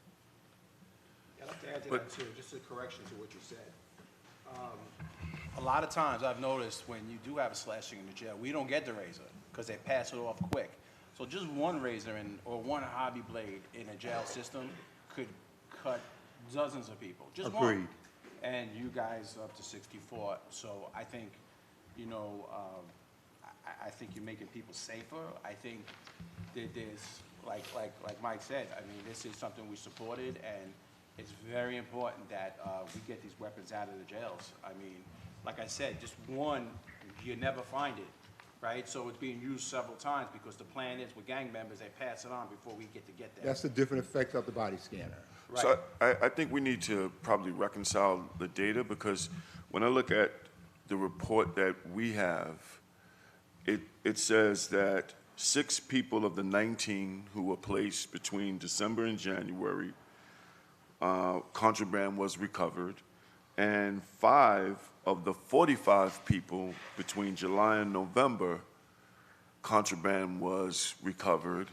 You're saying that there was 45 people who you recovered contraband as a result of positive 46 as a result of positive scans. As a result of a positive scan. So out of the 64. So I would just like to add that this date is updated as of today. I'm not certain. Ours is January. Yeah, this is updated as of today. So we can provide you an Updated copy of the report. I have a question. Yes, Dr. Cohen. You know, your one-day survey showed 98% training. Our survey was covered a week following your survey, showed 11 or 12% who were not being trained. So this is not a solved issue yet. And I'm also concerned, I mean, in terms of the point you were just making, Stanley, about the differential rates of finding contraband. We all support this device and want it to be safe for the staff, safe for the people living there, and not to create a terrible new solitary environment. But you are having, as is the nature of any technology, and this one in particular, especially because of the minimal training that's being provided. I'm not saying it's the right amount or the wrong amount, but it's really minimal. That you're getting lots of false positives and lots of false negatives. Now, every test has false positives and false negatives. As clinicians or as decision makers, we all have to deal with that level of uncertainty. Yeah. But we also have to figure out why the rates are so high. And so the board has asked you, in our report, we specifically ask you to engage in a process where you'll have an external expert review the false positives and false negative scans, so you'll know better whether there's a training error, a training problem involved. So, Dr. Dr. Cohen, and you've rejected that, so I was no. So, Dr. Cohen, Chief Stoops spoke at the beginning where he talked about OSIU, which is the external from the facility that have been trained, and it is his responsibility and his team's to now look at those scans the day after the scan. So if they're there live time, they look at the scans. If it happens when on off hours or weekends, it's done, and they have access to look at these scans from a laptop. So we have made measures to correct that gap. Our request, I believe, was for a non-DOC expert to engage in this review process, not for an internal DOC review. Okay, so that's something I guess we can discuss further, if you would like. Thank I you. said that's something that we could discuss further, if you would like. And you Thank do that you. for every scan that doesn't turn up contraband? Is there like a protocol? So like, So they're looking at every scan. oh, every scan.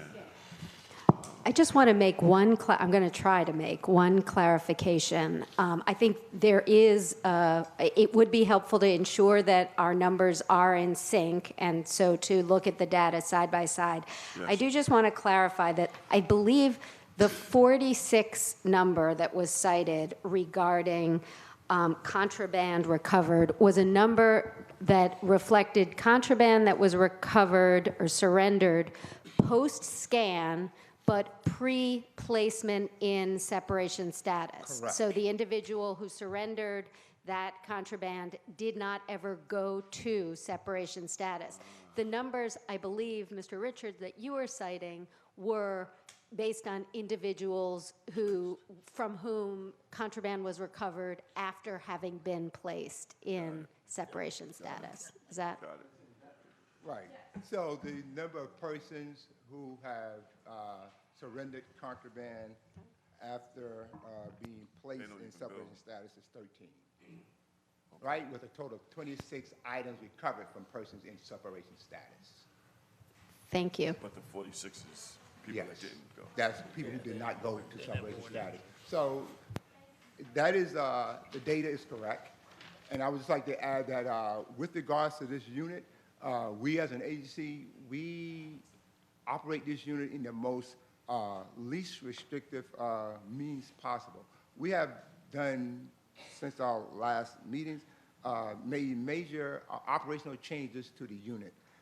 We have placed recreation equipment in a designated location for the person after 48 hours to be afforded recreation. We have installed televisits. So, you know, when we feel that a person is just not safe and they don't go to a court appearance, we request OCA to be amenable to allow the person to have televisits with their attorneys, or for a court appearance, or for community service with family members through Skype and things of that nature. We have begun to allow persons in separation status to have loose leaf paper, newspaper. They are afforded our ability to request law library services and things of that nature upon request. With the assistance of the chief of the department, we totally repainted the unit, changed the lightings to a higher range of lighting, painted inspirational quotings on the wall to inspire people. However, separation is not a place that we want people to stay in, with regards to sometimes we as an agency extending the 4 hours upon a refusal or a positive image. It is the staff utilizing methods of de-escalation and positive engagement with the person in an effort to recover the contraband so that the person does not have to be placed in separation status, especially after a response to taking immediate action after, you know, a violent incident. We, as the body scanners, shows us that a person is in possession of a dangerous contraband item. You know, I'd just like to add to that. I initially toured the area when we started going back and forth and discussing policies, what should be done, what shouldn't be done, and the phrase I've used was dungeon. Okay, and people say, oh, it's not a dungeon, but you want to know something? It looked really dark. It did not look like a place where we want to try to get people out of. I got to say, within the 2 months, I did go back and I did talk to the chief, and we spoke about different issues, and it's a total different place. It's a place where, like you said, it is bright. I wish you would have brought a picture to show what we're talking about now, because it's bright. There's positive sayings on the wall. There is a perfect area where there's a video conferencing booth that's coordinated with the public libraries where individuals, if they do stay more than the day and a half, which is the average, they can talk to their family members. They can reach out, they can go to court, they can speak to their judges and stuff if the judge really needs to speak to these people. So I think like going back and forth with the board, like, you know, the department has really held up to the suggestions that were given, and to see it in real life, it's kind of, I'd say it surprised the hell out of me, because it went from something I would imagine it would look like to something that was really, you're gonna have problems with people wanting to leave that place, because they're safe, they're getting what they're supposed to get, and quite honestly, it was the cleanest place in the jail, I hate to say it. You know, so it was a place where, you know, instead of it being where the normal corrections would do, like dark and strobe, that's it, forget it, to like, all right, we're really trying to work with you. Going back 27 years in the department, in the very beginning, we used to put people in cells with no water so they couldn't get rid of the weapon. And along with the thing, just like, all right, let's put them there. You know, let's get the weapon. Because at the end of the day, what I think everybody should be looking at, if people aren't safe, nothing else matters. If their weapons get into the jail, people are not safe. We're talking about these individuals who've been arrested, been detained, and now they're figuring out a way of getting a razor in because they might not feel safe themselves. So they need something where they need to protect themselves. You know, so if we could stop that, we're going to stop the people who really feel like they got to carry the weapon to protect themselves, because no one's going to have a weapon. So if no one has weapons, then they're not going to feel like they have to. Because everybody carrying a weapon is not a bad person. They just heard the stories and they just want to try to protect themselves. You know, so if people are unsafe, you get this kind of culture. You know, and if we can continue getting these raises out, 64 people who would have brought raises in, I think it'd be a safer environment, and we can get to the place where we want to be. I know it's going to take a lot of time. And just another thing I'd like to add, like a lot of people compare this to punitive segregation. The only thing holding the detainee, the person in this custody right now, is the positive scan. And they have a choice. They have a choice to not be It's there. their choice. They are totally out. And I can see the department don't want people in this area. They don't. Let's get them out. The 1.5 days is great. The people who don't even go in is even better. But something that we need to look at is we're getting these raises out of the area, and we're keeping people safe. Yes. And like I said, 64 weapons that could have went in, times that by how many numbers? Because we never get the weapons when they utilize them. You know, so what number would that look like? You know, I've seen people's lives change with a cut in their face. They got to go through the rest of their life just opened up, and it's disheartening. I have children. You know, by the grace of God, it could have been me. You never know. You know, detention. These people in our custody are not guilty. Okay, they're not guilty, so they can go in a dangerous environment. And it's up to us. It's up to the department to keep them safe. I agree. We need to take weapons out of the facilities. We need to make it safe. But I think we also got to keep our eye on, there was, out of the 19 people, 6 weapons were recovered. That means 13 people didn't have anything, right? And should they be in separation? And this is not a critique. You don't even have to respond, Chief. I would like to. Okay, but let me just finish, right? It's not a critique of right or wrong. I think we have to, I'm so glad to hear that y'all are reviewing every scan, because we have to get to a place where we are getting better and better, and we clearly are. What you did to the facility, the way you brightened it up, we're getting better, right? You're hearing our feedback, y'all are taking our feedback, y'all are trying to work it. You personally said you don't want to see people in there. And by the way people are moving out, you're working your tail off to make sure people aren't there. Those are all really good things, but I think we got to keep our eye on the prize. And the prize is as little bit as we can, as infrequently as we can, to separate and to have people isolated. To make the jail safe, we need to work on doing it. And y'all are doing it. Let's just keep getting better. So the question I have is, of those reviews you do you document that? Does the officer who did the scan, is he involved, him or her, involved in reviewing that data? So the correction officer that conducts the body scan is a person who is trained to operate the machine. So it is that person who is confirming that the person is in possession of some contraband or contraband secreted in their body. No, I'm talking about the review that the chief said happens. So After every that- scan? it starts with the correction officer. Oh, okay. First. Then as previously stated, the new teletype issued by the chief of department requires the tour commander to authorize the use.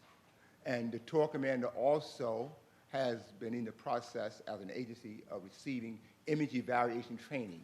So that is ongoing. So every tour commander who's on a tour, who's given authorization to the staff member to operate the scanner machine, is also trained in image evaluation, which is a second level of review. And ultimately, the staff that works out of my office, which is the Office of Security Intelligence Unit, who is involved from the process upon the immediate notification of a positive scan with the facility or refusal to scan, whereas that executive officer reviews the image of the staff in the office and gives the authorization for transfer either in or removal from the unit. However, I would like to respond to your statement regarding the persons in separation status and that we did not And if you recover can continue to answer the question. anything.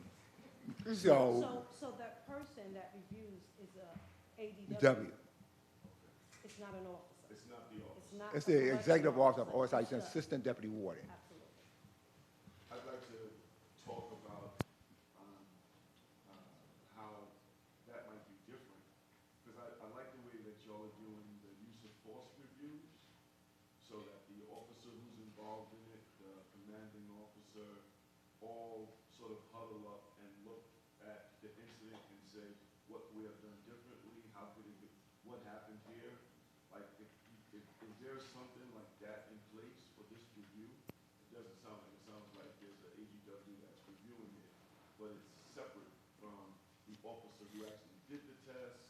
It's separate than the commanding officer who authorized it. They're not in that review. Well, they're each are required to review, they're just not reviewing at the same time. But they're not collectively reviewing to learn that that's not happening. So what happens is, due to the fact of our business and how we operate, there are occasions when the executive officer is at home and review from home, or the only two people that will be collectively in the process in real time that is happening will be the correction officer who's conducting the scan and the assistant deputy warden in the facility who's commanding the tour. Thank- Real quick, how many scans have you done that person went into separation, and when you reviewed it, it still showed that foreign object, but it was determined that it's not a weapon? Repeat that question, Perino. So it runs through person goes to a machine and you see an object, right? So we put them in separation, but then it's determined the object's still there. It wasn't, disappeared, it wasn't taken out. And it was determined, well, that's not, Okay. it might be from possibly a surgery, it might be something that, it's still there, but it's not a weapon. We determined it was not a weapon. Thank you. So there has been no person removed from separation status as a result of, as a correction officer, placing them in separation status as a result of a positive image, and we've done further review either by a different level, and person confirms and complies with going back to the body scanner, and what we saw that initially placed them is still there, and we perhaps consult with medical and the persons to confirm as to whether it's some medical procedure that they had that would show this type of fragment. We haven't had anybody removed for that reason. Okay, thank you. Thank you. Dr. Cohn, I believe, has been waiting. I'll ask a few questions regarding the medical aspects of this. I'll ask them all together. So they were, in January, we found 6 missed mental health appointments, a missed specialty clinic appointment, 1 individual missed 4 doses of insulin. What has been done by DOC and CHS to respond to that? Also, specifically for CHS, how do you instruct your staff to counsel people in separation status on the dangers of contraband ingestion? Because they're in there in cases for that. And what harms does CHS feel that this new form of isolation can cause to patients? Do you have any recommendations, Ross, on how to mitigate these harms? As an agency, we work collectively and collaboratively daily with CHS with regards to the immediate notification when a person is placing separation status via an email distribution list. So the CHS staff is known when a person is placed and when a person is removed from separation status. So we work with them collectively on, basically on best how to operate this unit and inform them of any operational changes.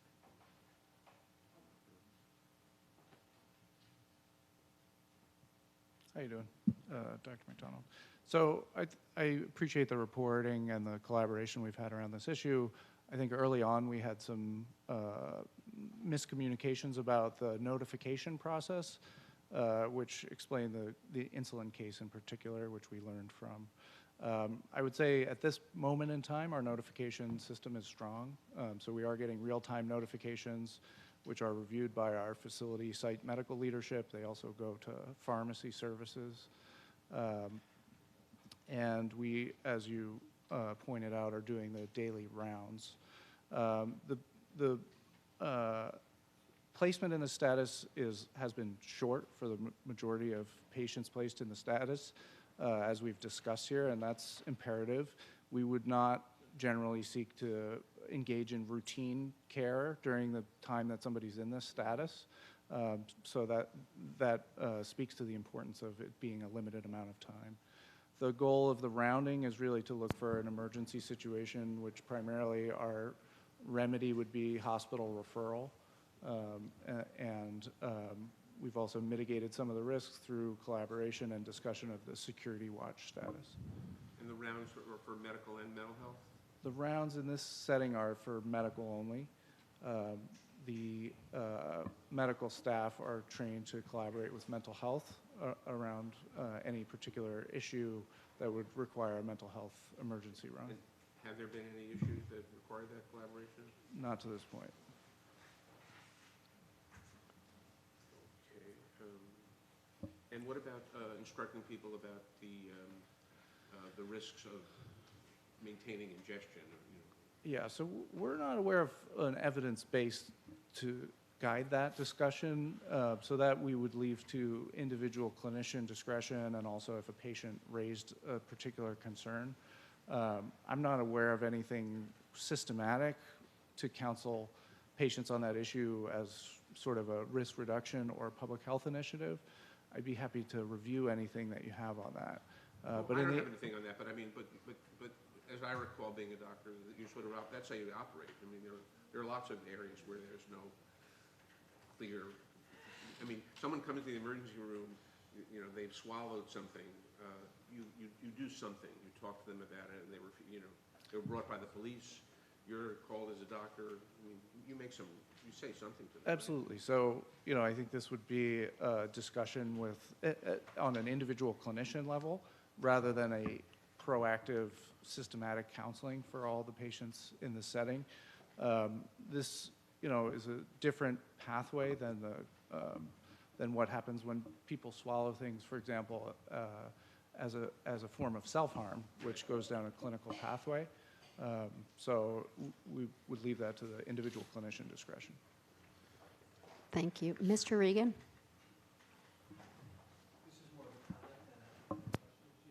Yes, thank you.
Thank you. Thank you.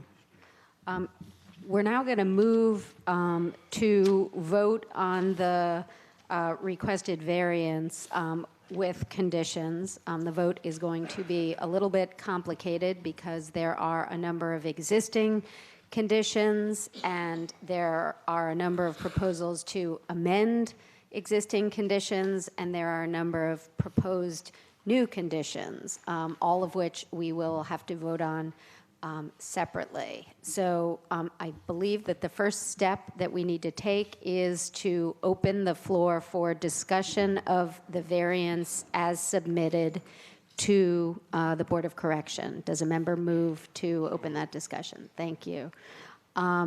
The next step that we will take is there is a proposal to limit the variance to a 3-month rather than a 6-month variance. Is there a motion and a second on that initial proposed condition? Any discussion regarding the 3-month length of the variance? Well, with that, we can move to a vote on the length of the proposed variance. Mr. Regan? Dr. Safier? Yes.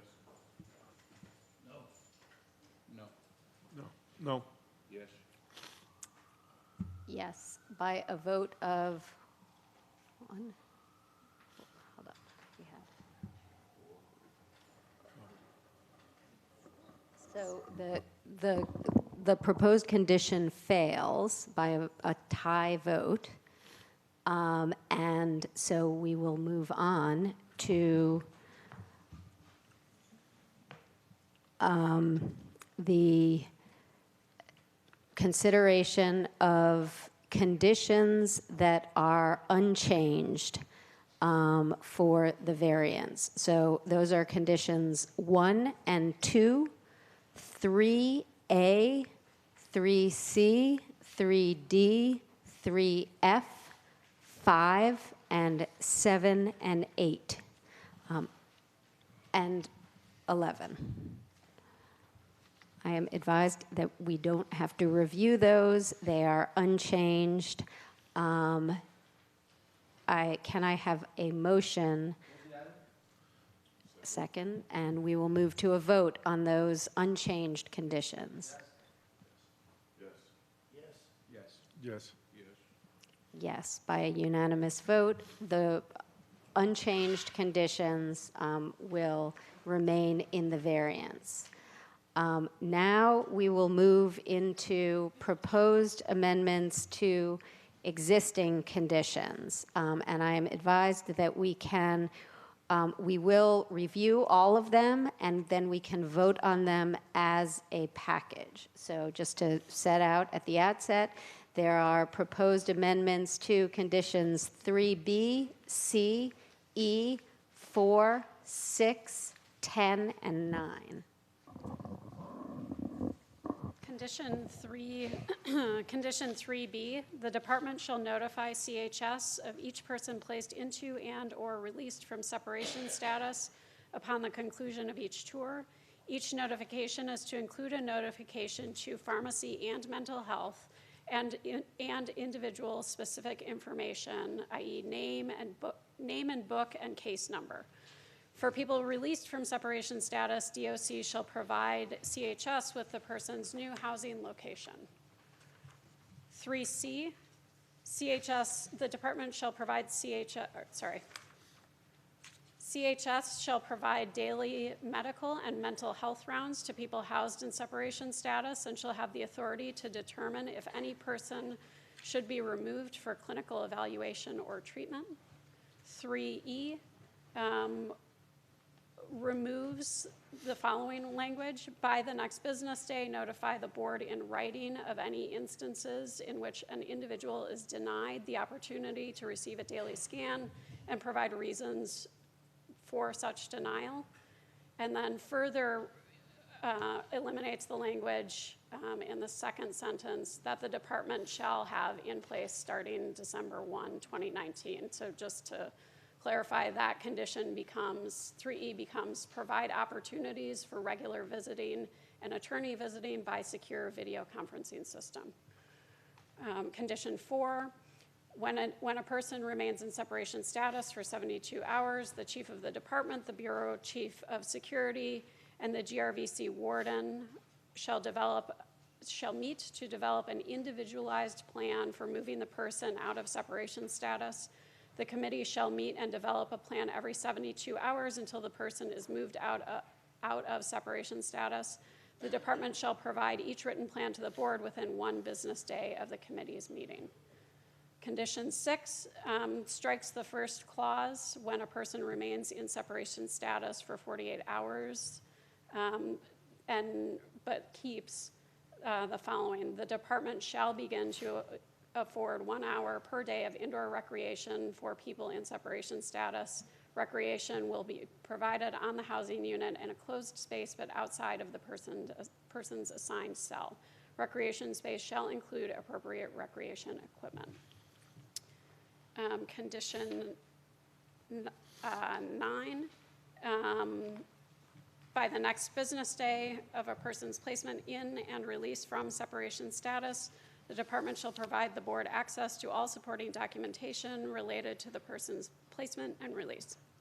The department shall provide the board with a monthly public report on the implementation of separation status. The requirements for the notification and report are outlined in Appendix A here too. The department shall provide the board with a monthly data file with placement level information corresponding to the metrics enumerated in the monthly separation status reports. This file shall include all the relevant identifying placement level information and be shared in an electronic manipulatable format and updated cumulatively from each prior data reporting period. By April 3rd, 2020, the department shall provide the board with all individual scan level information collected by body scanners. Data shall be provided to the board on at least a quarterly basis. And condition 10, the department shall offer a daily opportunity to body scan to each person in separation status and documents such offers. Does the department wish to comment on any of the proposed amendments to existing conditions? No. Okay. Is there any discussion among the members, any questions regarding the proposed amendments? Okay, then with that, I believe we can move to a vote on the proposed amendments to existing conditions. Mr. Regan? Mr. Regan? Dr. Safier? Yes. Mr. Hernandez? Yes. Yes, by a unanimous vote, all proposed amendments to existing conditions have been approved. We will now move to a number of new conditions that have been proposed, and with respect to each new condition, we will consider the condition individually. So we should start by reading the proposed conditions. So we'll start with proposed condition number 12. Proposed condition number 12, all staff operating or supervising scanners shall have completed radiation safety and body scanner operation trainings. All staff reviewing and approving separation status, placement, and removals, tour commanders and OSIU staff shall have completed training on image evaluation, i.e. body scanner operator training, which includes training on image evaluation or other image evaluation training. Okay, is there a motion to vote on the proposed new condition number 12? Does the department wish to comment on the proposed condition? No. Okay. Are there any questions or comments? Okay, then we can move to a vote on the proposed condition. Mr. Regan? Yes.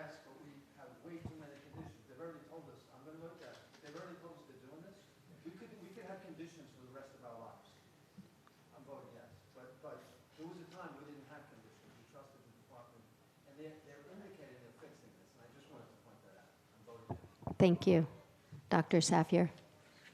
Mr. Richards. I agree with my colleague, but I'll vote yes. Thank you. Yes.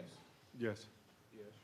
Yes, by a unanimous vote, the condition is approved. We'll move to the next condition, number 13. Condition 13, upon placement, all people in separation status shall be provided with verbal and written information on how to access services, all restrictions to services while in the unit, the right to a daily scan, the potential risks of ingesting or secreting contraband, and the right to individualized counseling on those risks and an assessment by clinical staff in a clinical setting.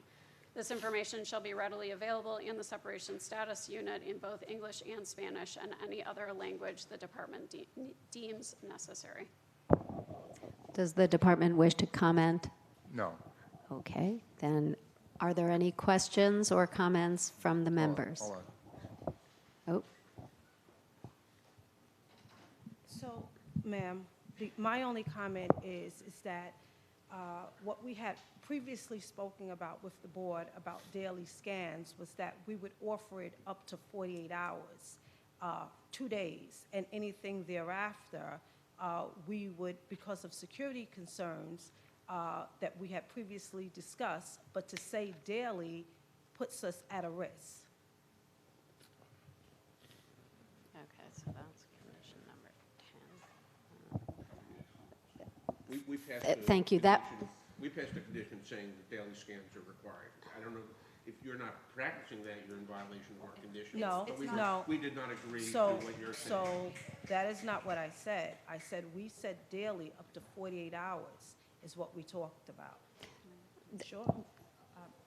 It's about the note, I think in terms of the right to it, we are complying with the conditions of the board.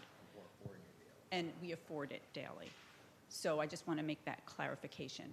But this proposed condition is about providing notice to the individual incarcerated person that they have a right to it. So there's a distinction between offering it and providing it and then saying you have a right to it.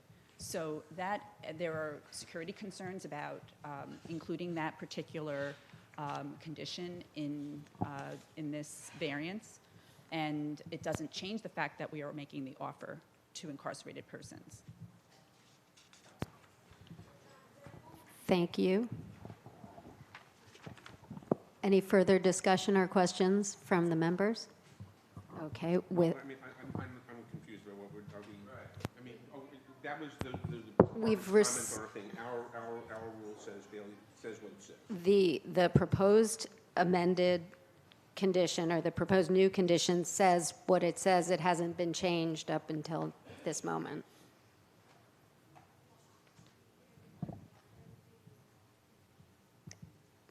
So is there further comment? No, it's Okay. If there's no further comment, I believe we can move to a vote on the addition of condition number 13. Mr. Regan? Yes. Dr. Safier? Yes. Mr. Hernandez? Number 13.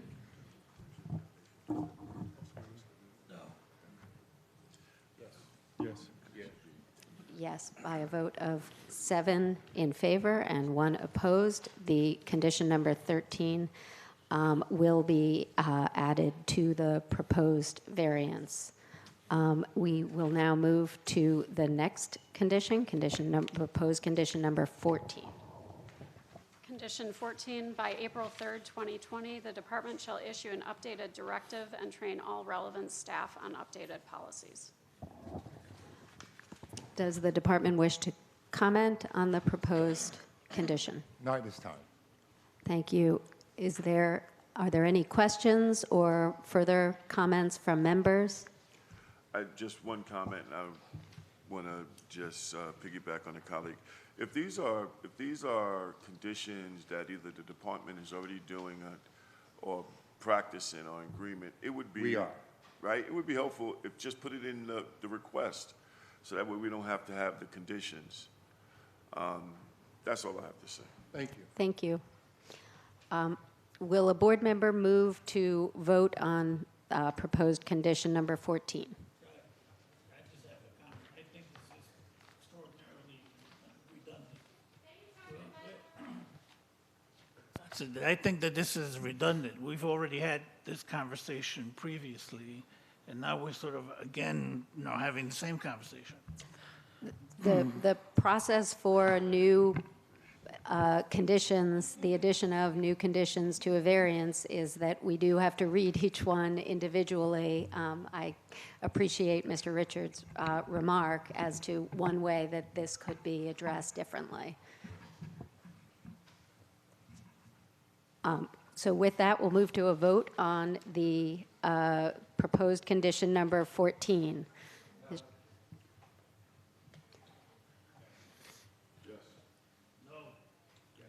Yes. Yes. Yes, with a vote of 6 in favor and 2 opposed, the condition number 14 will be added. And we will now move to condition number 15. Condition 15, the department shall provide access to media via phone calls. Media interviews by phone shall be scheduled via requirements of minimum standard 1-14B and DOC's media access policy. Thank you. Does the department wish to comment on the proposed condition? No. Thank you. Does any board member have a question or comment regarding the proposed condition? Yet again, something you're already doing? Yes. Can I? Something they said no to previously.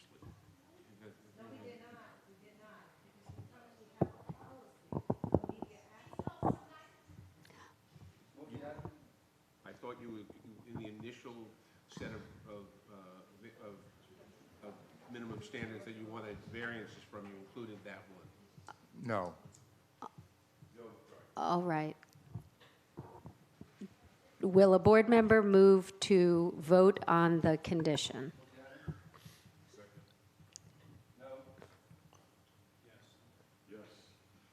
No. Yes. Yes. Yes, by a vote of 6 in favor and 2 against, the condition will be added. And now I believe I will ask if board members have any additional conditions that they would like to propose. Dr. Cohn? Yes, I have a few. Members have a list here. I don't know if the department was provided with this, or I'm not assuming they were.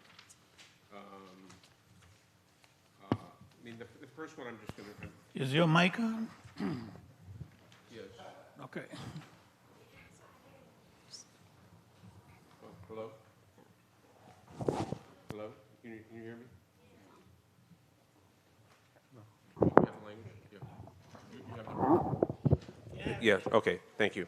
The first condition, which I'm just going to withdraw right now, we voted for 72 hours. My condition would ask for a plan within 48 hours, but I'm just going to delete that for now. I think people in, my next condition is the department shall provide haircuts and the ability to shave per existing minimum standards. I haven't heard a reason why people should not have access to haircuts and shaving. They can be there for 5 days, as we know right now, and I would hope the department would not object to that. So, with all due respect, I will not be providing a razor to someone who already has or is suspected of having a weapon in isolation. Would you have someone else shave them, like a barber cuts them? Absolutely not, because this is about removing the weapon and reducing the amount of time someone could be hurt.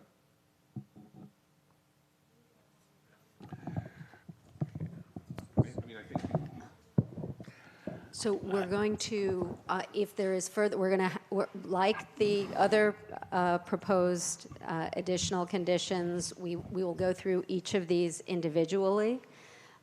So we need a motion to consider the proposed additional condition. Okay. Are we commenting on this particular? Once it's on the floor, we'll have comments and questions. Okay. Is there a motion? I move, is there a second? Is there a second? Second. Okay. I believe the department has already commented. If there is additional commentary from or questions from the board, I just think that it's irresponsible to have someone get a haircut or a shave when there's a belief that they could have a weapon on them. And I don't think that most people move through this process relatively quickly. Not being able to get a haircut for 2 days, 3 days, 4 days, or shave, I don't think is that problematic. So I would err on the to really be cautious about exposing someone to getting hurt. So. thank you. Are there any further comments? Yeah, I have one further comment. I mean, the department has a practice, which we'll be speaking about soon, of requiring a certain segment of the population to either be in their room by themselves or else when they're not in their room to be in restraint desks. And those people are able to shave and get haircuts. I do not understand the difference between this population. But I respect your expertise on it. I don't see the difference between you're allowing people who you believe need to be in prolonged restraints to shave, why people in this setting can't get a shave or a haircut. So, Dr. Cohen, I don't believe you respect our expertise in this issue because there is clear difference. People in ESH who are getting shave or haircut have been screened and they are not suspected of having a weapon on them.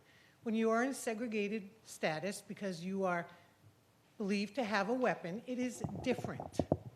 And so it is our obligation to keep everyone safe.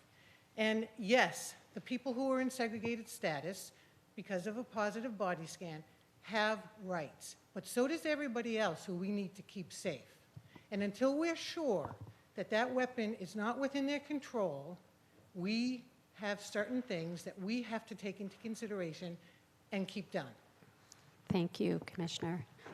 I do appreciate that, Commissioner, but I have been told by your staff on multiple occasions that the reason people are restrained in ESH is because you believe that they have weapons. And so, that's why. Dr. Cohen, persons who are enhanced supervision housing level 1, it's a criteria for being transferred into that unit. So by the time the person reaches that unit, that is post-incident as a result of having participated in an act of violence, a slashing, a stabbing, or a serious injury to a person. They have gone through our search protocols prior to being transferred into the unit. The difference of a person in separation status is we have great belief and is confident that the person is in possession of contraband. So it would pose substantial risk for us to bring another person in to interact with a person who we believe to have possession of contraband, to either shave them or give them a haircut or interact with them otherwise. Thank you. Thank you. If there are no further questions, we can move to a vote. Mr. Regan? No. No. Yes. No. By a vote of 7 opposed, 1 in favor, the condition will not be added. My next condition is that department shall allow a person in custody in separation status to send and receive correspondence. The department may limit the amount of correspondence materials that a person may have in cell at any one time. I say this because I think it's important that people have the ability to correspond when they're in jail, and that the department has the capacity to safely screen materials for letters received and correspondence material to go out, that should not be barred. Does the department wish to comment? Absolutely. And we spoke about this previously. So a person that is placed in separation order status has the right not to be placed. They just have to surrender the weapon. And we agreed upon and providing with loose leaf and legal material and newspapers. So the more items come in, are the more likelihood of contraband coming into area. And so the reason why we spoke about legal mail or mail in general is because of the possibility of having liquid K2 on these items. So any person that is incarcerated and high off of a narcotics is a dangerous person. And this is what we're trying to prohibit. So anyone has the right to relinquish the contraband. We're not trying to keep not one person there.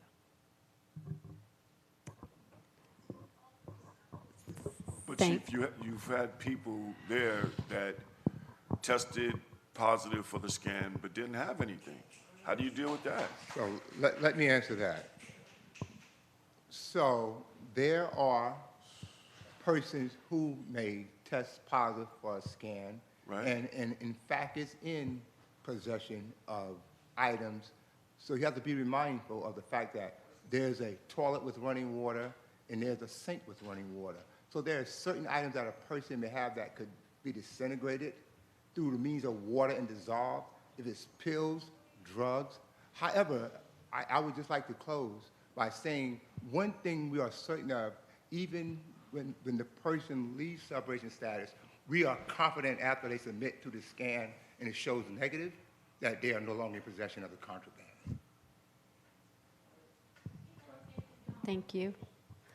Is there a motion to bring this proposed condition to a vote? Motion to bring it. Second. Second. No. Yes. Yes. No. No. No. Yes. And I'll vote no.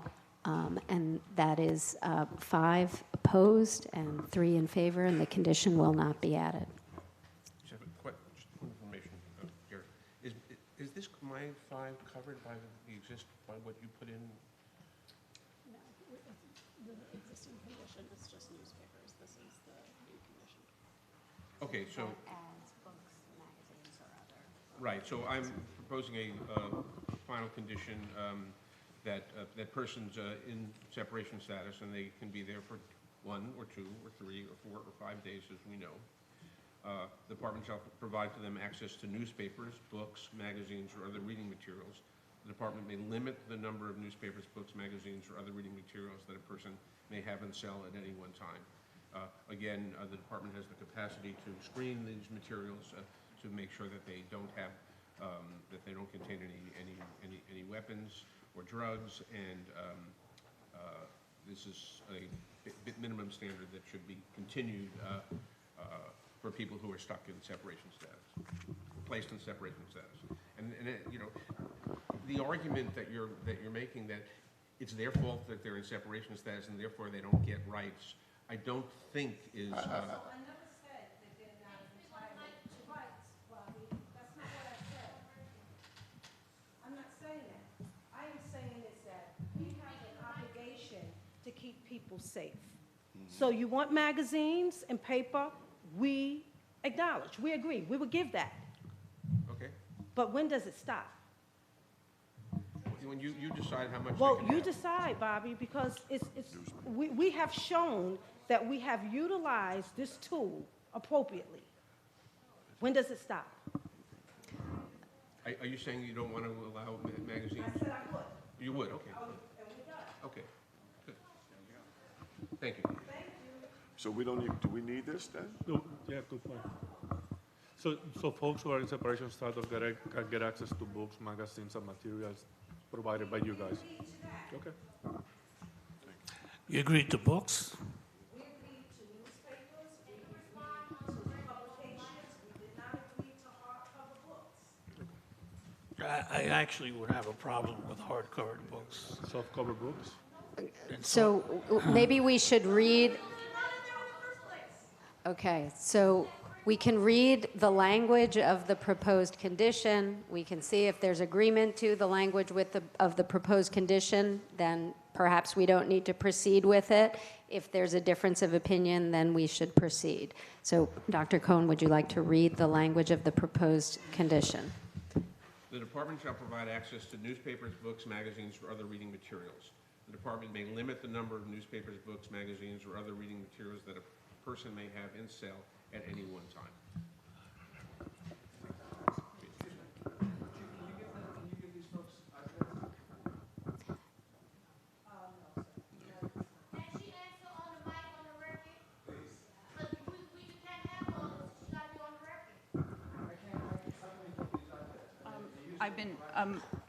Our answer, the department opposes.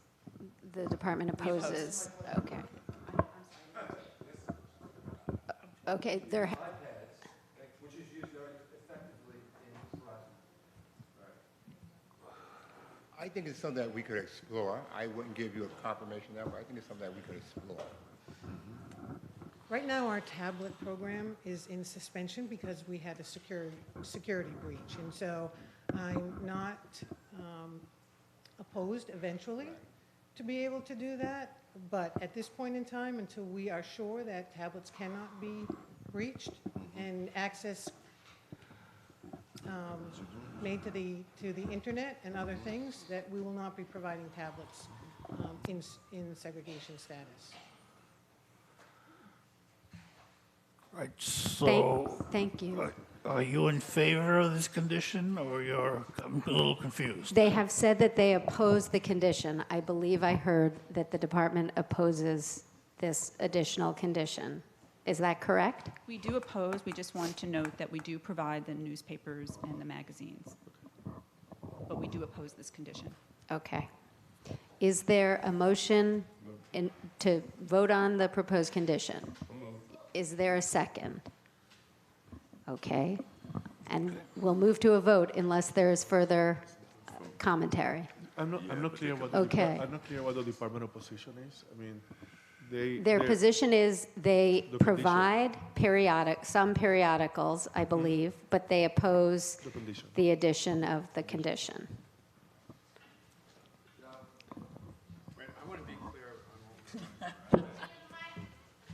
I want to be clear on what we're voting for. Okay. It's not clear. Okay. So we can read the proposed condition again. So the proposed condition reads, the department shall provide access to newspapers, books, magazines, or other reading materials. The department may limit the number of newspapers, books, magazines, or other reading materials that a person may have in a cell at any one time. And the department is saying that they already do this. And they're prepared to continue to do this. We do this except for books.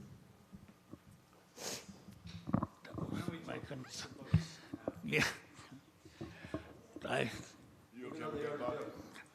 That's actually where I started. I really had I had a concern about books. You can actually secrete or hide things in the binding of a book, All right. in the pages of the book.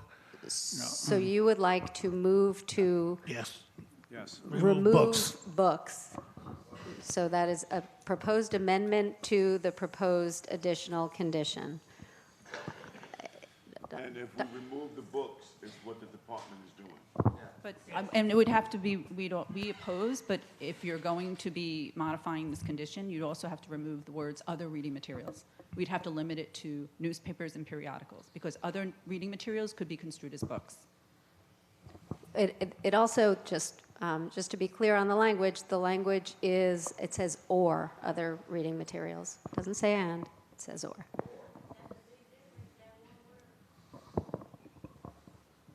Okay, so there has been a proposed amendment to the proposed new condition, which would strike books. I guess we need a motion on that unless that's viewed as a friendly amendment to the condition. It might be in spirit, but I don't take it as friendly. Okay. So is there a motion to so amend? Okay. All right. We can move to a vote to so amend the condition. Excuse me, I'm sorry. I would, if you haven't taken out the words or other reading materials, because what I'm saying is that we are okay, what we are doing right now is we're providing the newspaper and magazines, but the or other reading materials, I don't know what we're talking about, and it's ambiguous, it's unclear. So if you're going to modify this, it would be limited to newspapers and magazines. That would be our position. So there was a motion to remove the books. Is there a similar motion to remove or other reading materials which could provide space for the department to explore the possibility of providing other reading materials? It really let's leaves it modify to it. the department's Modify it. discretion. Modify it to do what you just said. Oh, I think that's what it currently does. I mean, I think the addition of or other reading materials does provide the opportunity. I would actually strike the ending of the condition. Okay, so, well, The or other reading okay, materials. so you would like to amend your motion to strike both books and or other reading materials? Yeah, I just think it's ambiguous, so it's...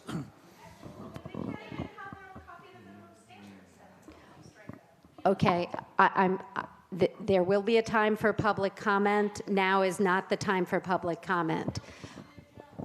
Okay, so the motion has a second. Is there any further commentary or questions? If no, we'll move to a vote. Mr. Regan? Yes. Yes. Yes. Yes. Yes. Yes. Okay, yes. So the proposed condition has now been amended to read, and I'll read what the condition now states. The condition now, and we will move to a vote on this proposed condition, the condition now states, the department shall provide access to newspapers and magazines. The department may limit the number of newspapers and magazines that a person may have in cell at any one time. Can we move, does a member move to vote on that? Thank you. Okay, is there any further discussion? Okay, if not, we'll move to a vote. Dr. Safier? Yes. Yes. Mr. Richards? Yes. Yes. Yes. Yes. Yes, by a unanimous vote, the condition has been added. Are there any further conditions to be proposed by members? Okay, if not, I believe that we can move to a vote on the variance with all of the approved conditions. Is there a motion for a vote on the variance with all approved conditions? Motion? Second? Thank you. Any further questions or comments? If not, we'll move to a vote. Yes. Yes. Yes. Yes. Yes. Yes. So by unanimous vote, the variance with conditions has been approved. It's a vote of 6-0, is that right? Yes. Okay, and now we will move to the next variance request on our agenda, which is the young adult commingling variance. The department has requested a 6-month variance renewal request for permission to continue to commingle 19 to 21-year-olds with adults. In 2015, the board amended its minimum standards to create a unique category of people in custody, young adults ages 18 through 21, who are to be housed separately and apart from the adults in the department's custody. The revisions were designed to reduce violence by first segregating developmentally distinct age groups Second, providing age-appropriate rehabilitative opportunities. And third, conforming the board's minimum standards with the requirements of New York State law and the Prison Rape Elimination Act. Although the rule became effective in July of 2016, the board has continuously passed variances exempting the department from full compliance. The board began granting variances to the department in fall of 2015. The board's proposed rule on restrictive housing incorporates the variance and many of its conditions. The rule's enactment would eliminate the need for this variance. Currently, the board allows for commingling of young adults in 3 limited circumstances. If a young adult is in a restrictive housing area, has engaged in violent behavior, or has engaged in actions that threaten the safety and security of the facility. As of January 1st, 2020, there were 474 young adults in DOC custody. This is a 16% decrease since August 1 of 2019. 54% of all YAs in DOC custody were housed in RNDC, 13% were housed in GRVC, and 9% were housed in EMTC. As of the beginning of the year, 70% of all young adults were housed in young adult-only housing. This is a 3% increase since July 2019 and a 12% increase since January 2019. 97% of 18-year-olds were housed in young adult housing areas, and 64% of 19 to 21-year-olds were housed in young adult-only housing areas. 75% of the 330 young adults housed in YA-only housing were housed in RNDC across 26 YA-only units. There are additional YA-only units in OBCC, ESH, GRVC, EMTC, AMKC, and RMSC. As of January 30th, young adults made up 9% of DOC's population, but 15% of the DOC population in restrictive housing. There were 60 young adults in ESH and secure, and 12 young adults in structurally restrictive housing. Between August and December 2019, around 193 unique young adults were placed into adult housing units. Board staff reviewed whether DOC notified the board of each placement and whether each reason for placement fell within the permissible criteria for commingling. The number of commingling determinations and supporting documentation sent to the board has improved since our last audit of August 2019, and reporting has improved each month since August. However, overall DOC appropriately reported roughly only 64% of all YA placements in adult housing areas between August and December of 2019.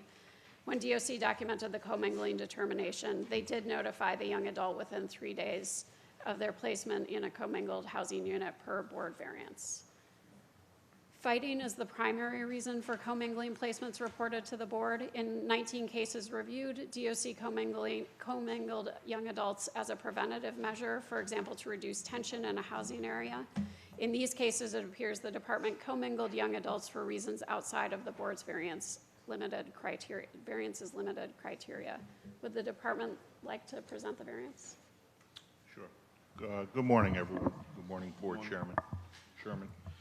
Pursuant to 1-15 of the New York City Board of Corrections minimum standards, the New York City Department of Correction requests a 6-month limited variance renewal from the board minimum standards 1-02C1, which requires individuals in custody ages 18 through 21 to be housed separate and apart from individuals over the age of 21. While the scope of the board's minimum standards is applicable to young adults aged 18 to 21, the department seeks for this variance request to apply only for young adults ages 19 to 21 years of age. The department requests the renewal to take effect February 12th, 2020, the date to which the current variance is set to expire.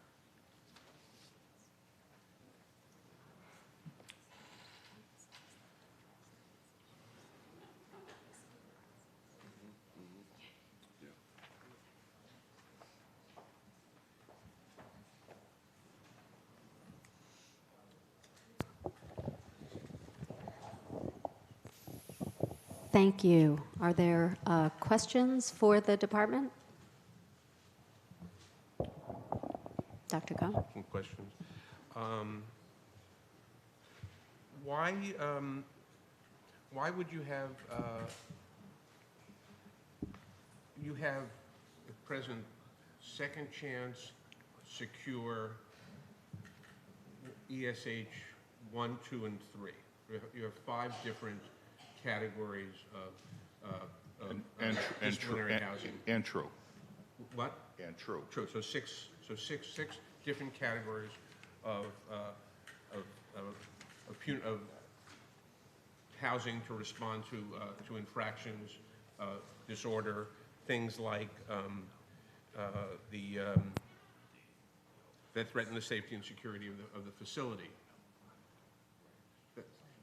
Why not expand the capacity of secure to cope with as young adults, the particular needs of a young adult population when you're putting them in a restrictive status? I don't understand how the department says that it's endorsing a young adult program, which is based upon a neurophysiological agreement, understanding that that caused the development of the YA program when it was set up, and creating exceptions to that program for people who have problems with violating rules. This is not a privilege to be in a young adult program. This is rather a commitment by the department to provide programs, including disciplinary programs, for young adults. So I don't understand the basic logic of the variance request in terms of allowing you to remove people who have problems and create problems. Why are they not kept in a young adult disciplinary status? With the exception of 2 individuals, all the young adults in our problematic housing units are in young adult cohorted housing units. Our ESH is one component with 3 different levels. We have young adult ESH to deal with the young adult population. They represent less than 2% of the entire population in the agency, and only 2 of those 8 individuals are currently in a commingled housing unit due to separation issues. So we as an agency are in fact incorporating and providing for young adult cohorted units to deal with these problematic individuals. So you're not saying you want us to give you a variance that allows you to take people who are problematic and take them out and take them out of YA status? Isn't that what you're doing? No, this variance is for GP housing units. Yes, no, I understand. Yes, so we are seeking the variance to be able to house individuals in a commingled environment based on specific and certain needs that benefit the entire population. Commissioner Farrell, question. So besides the second chance, secure, true, and the special supervision housing, what is the intent that you're looking for? You want to move young adults that have particular needs with a particular program somewhere, or you want to, what is it that we're looking for? No, we are looking to house as many young adults in young adult cohorted housing units throughout the agency. But there's some young adults that you want to move into regular population. There are with adults. certain individuals who have proven and demonstrated and present a need that they cannot be housed in that environment. We have, as an agency, worked very, very hard to improve the numbers. As of Friday's numbers, we were at 73% of our population, young adult, 18 to 21, were housed in young adult cohorts. 6 months ago, that number was 69%. So we are constantly striving to work forward to doing it. We've developed documentation process and a review process. If an individual determines or acts in a way that they cannot be housed in a young adult cohorted unit, that is a objective review. It's reviewed by a central office committee, and that individual will be housed accordingly based on that decision. So we are documenting it, we are reviewing it, it's not arbitrary, and we are improving our numbers even with certain challenges. No, But- I mean, but the numbers actually are moving in the right direction. But again, the question that I have is very simple. the plan of moving a young adult from one of the units that is already available into general population is intended to accomplish what? What is it that that young adult in general population will be getting that will allow him to regulate his emotions, behavior differently than what you have available within Second Chance Secure through an EHS? So, good afternoon. I just want to be clear that I am committed to housing as many of these young men within my facility so they have the opportunity to benefit from the enormous amounts of programs that we've invested, endlessly in. But at the end of the day, some of these young men, they're not interested in that benefits. And they're interested in causing disruption and problems, which prevents all the other young men that I have in my custody and I'm responsible for, and I want to provide with these programs.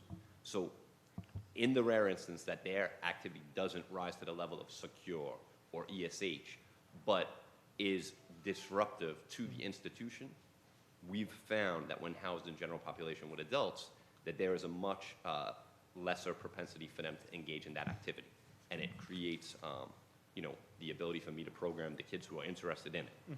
So we have utilized this tool sparingly and very carefully, but it is something that I do need to be able to run my institution and be able to provide for the rest of the children that are interested, the rest of these young adults that are interested in benefiting from the program. Again, my question doesn't have anything to do with your ability to separate for safety. I'm not clear about what is it that young adults are getting when they go to general population. Welcome. How are you? Francis Torres, Assistant Commissioner. I think it's important for us to say that when it comes to the young adults that are moved into general population adults, there's nothing that changes. They're still getting the type of programming that we are committed to offer if we were to have them in a young adult housing area.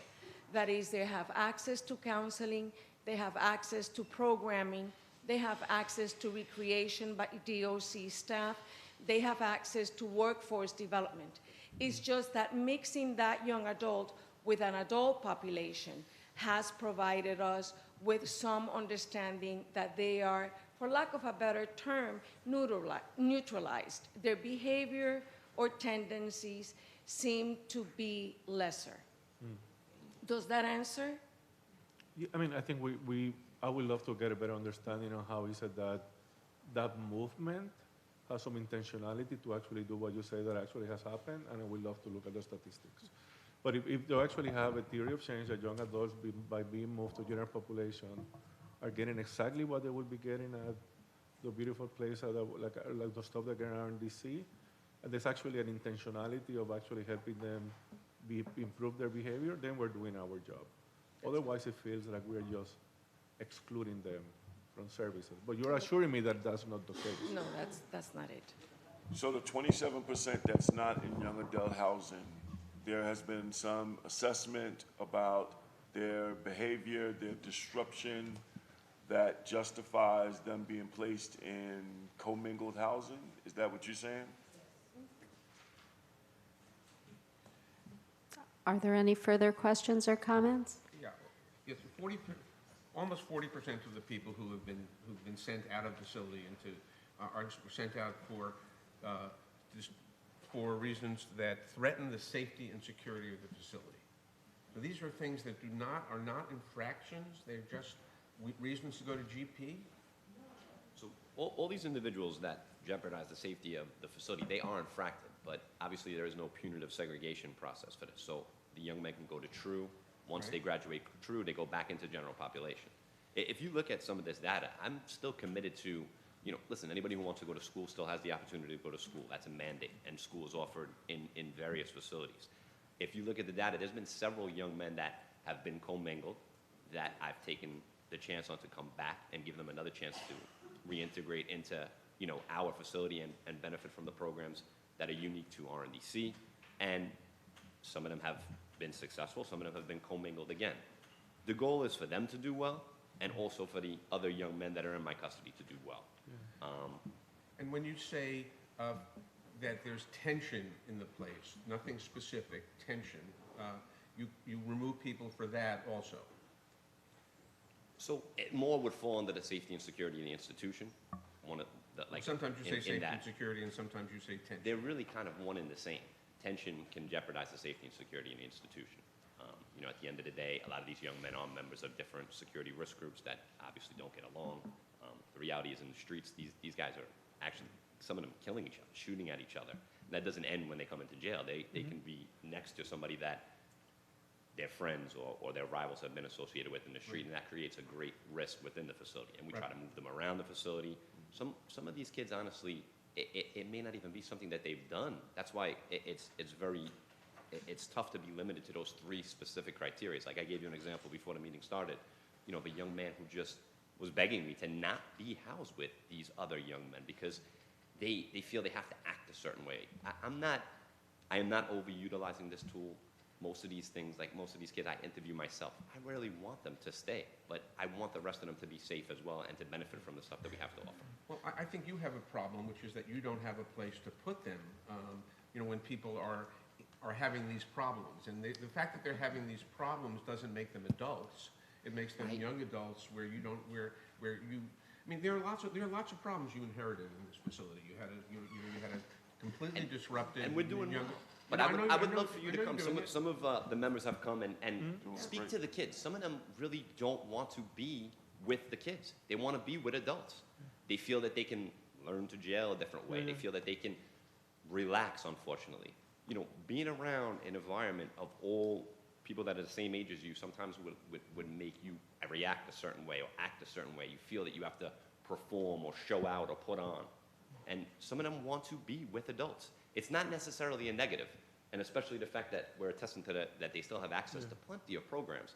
This is not a negative. This is a tool that I do not overuse, but I'm telling you that I need to run my facility. So could you give an example of the programs you don't have? They don't have the programs they got at the Peace Center, though. They don't have the Peace Center. They still have a lot of very good programs. They don't have any access to the tablet I welcome programs, them back if they want to use that Peace Center the right way, and I'm committed to that. Yeah, no, I know. I'm not told. And you've come and you've spoken to some of these young men who have said to you that they don't want to be in this facility, and some of them love it. Yeah. And you saw the honors unit that they get to, benefit That should from. be the standard about how If I had a whole jail of an honors unit, I would be happy. That should be the standard.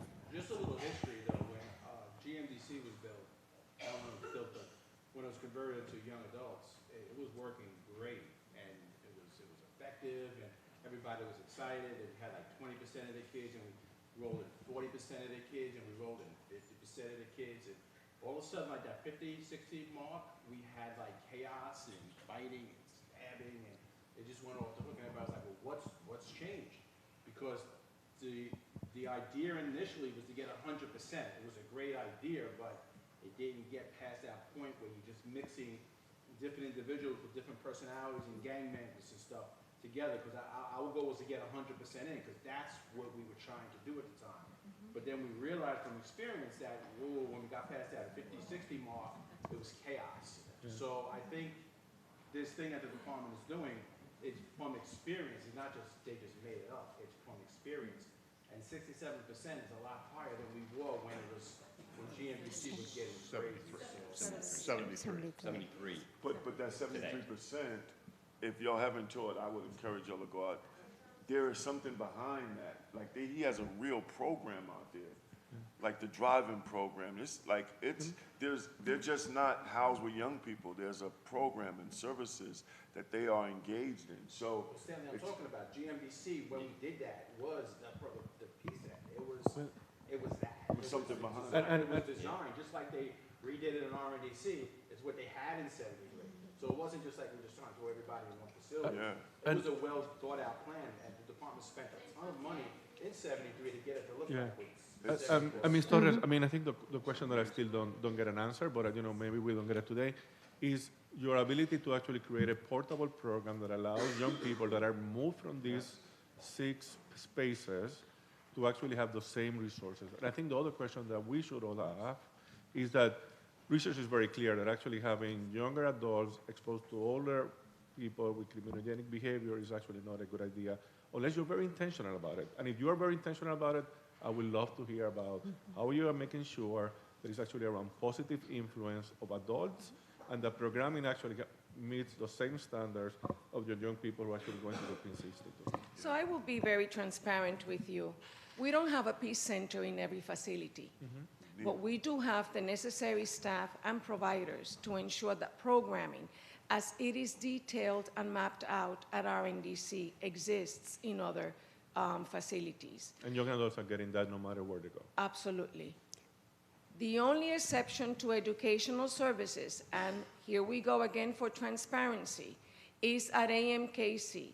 We afford educational services in all of the other facilities on Rikers Island, and as an agency, we have taken the necessary steps to contact the State Department of Education, and we have opened up test centers at both Manhattan Detention and VCBC.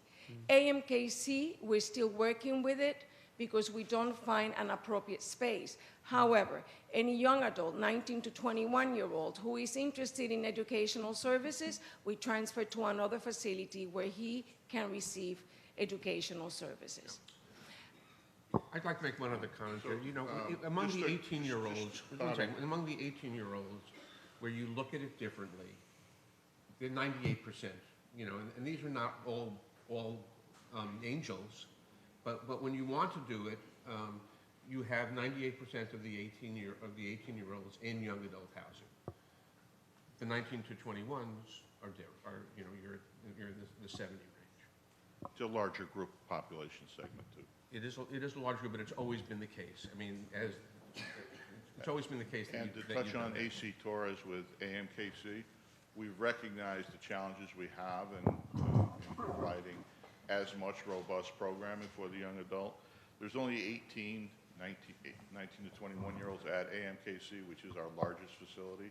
So we've recognized that, and we've relocated a lot of those commingled areas out of AMKC into other facilities that have the ability to continue that young adult programming. What's the challenge with having the program that I saw at RNDC department-wide? Is there a space challenge? That to me seems like the standard of what. I think Ms. V just answered your question. It's capital funding It's and funding. improvement. Yes, That's what it absolutely. is. So there is space. However, because of the closed Rikers initiative, and we will be leaving the island at 2027, there is no way we would get capital funding to reproduce the So peace this is center in something we every should facility. build into the new system, the way we have in every. Yes, and And- STC okay. Farrell is involved in those discussions with the interior design, and those plans are already in progress. Perfect, because it's a perfect, I mean, it was a great program when I seen it. And the way that you did it, when I was talking about the review on the separation status, I was referring to Dep Caputo in terms of how he does use of forces. Every use of force is reviewed with the person involved and lessons learned about how it could be done different. Yes, that's correct. That's the Everybody does that. process, that's the Everybody does process that, yes. that we should be doing in separation status. And again, I don't want So us to. congratulations, because that is a great program. Stanley, and I don't want us to think that space is always the only deterrent to do good programming. I mean, Ms. Torres, you know how to do it better than anyone. I mean, there's places like Oregon that actually have created very good virtual programs for young adults. There's places like in Colorado where they actually use CTEC. I mean, there's ways that actually we could get programming to young people no matter where you guys feel that they have to be at. And I want to learn more how you get that done. Thank you. We are, I believe, ready to move to a vote on this proposed variance with conditions. Is there a motion and a second to open the floor for that vote? I demoted you. You're a boy. Second. Second. Thank you. There are existing conditions. As far as I know, there are no changes to existing conditions to the variance, so we can vote on the variance with existing conditions. Are there any questions, comments, or proposed further conditions to the variance? If not, we can move to, is there a motion to vote to renew the variance with existing conditions? Motion. Okay. Aye, in favor? Yes. No. Yes, by a vote of 5 in favor and 1 opposed, the variance with all conditions that had previously been approved is approved. And My apologies, I said Dep Caputo, it's Warden Caputo. Congratulations. And now we will move to the young adult ESH request. Since July of 2016, the board has granted a variance that allows the department to house young adults in enhanced supervision housing. The board has worked closely with the department to monitor and improve the ESH model through these variances. ESH is a restrictive housing area in ESH level 1, the most restrictive level. People are allowed out of their cell for 7 hours per day. This is half as much as the general population. In level 1, all time out of cell is spent restrained to a desk by one ankle. The board's proposed rule on restrictive housing incorporates the variance and many of its conditions. The rule's enactment would eliminate the need for this variance. The department is currently operating 8 ESH housing units, including 2 young adult-only ESH units. As of January 30, 2020, there were a total of 82 people in ESH, 71 adults and 11 young adults. Of the 11 young adults, 82% were in YA-only status.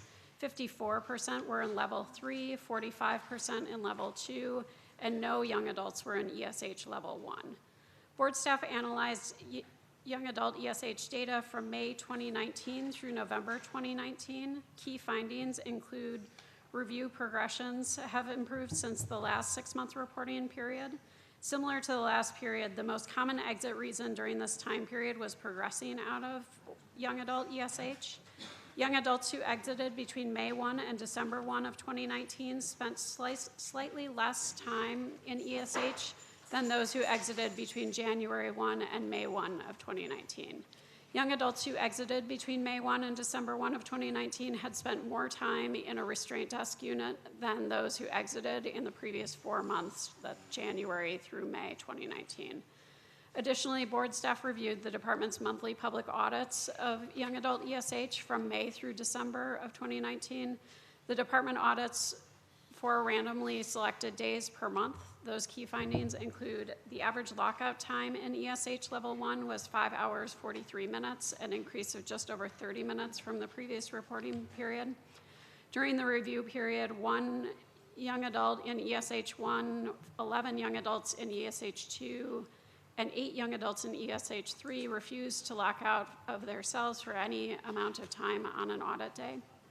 In recent months, board staff have received complaints from young adults in ESH who express that they are concerned for their safety in the ESH unit and therefore elect to remain locked in for their own safety.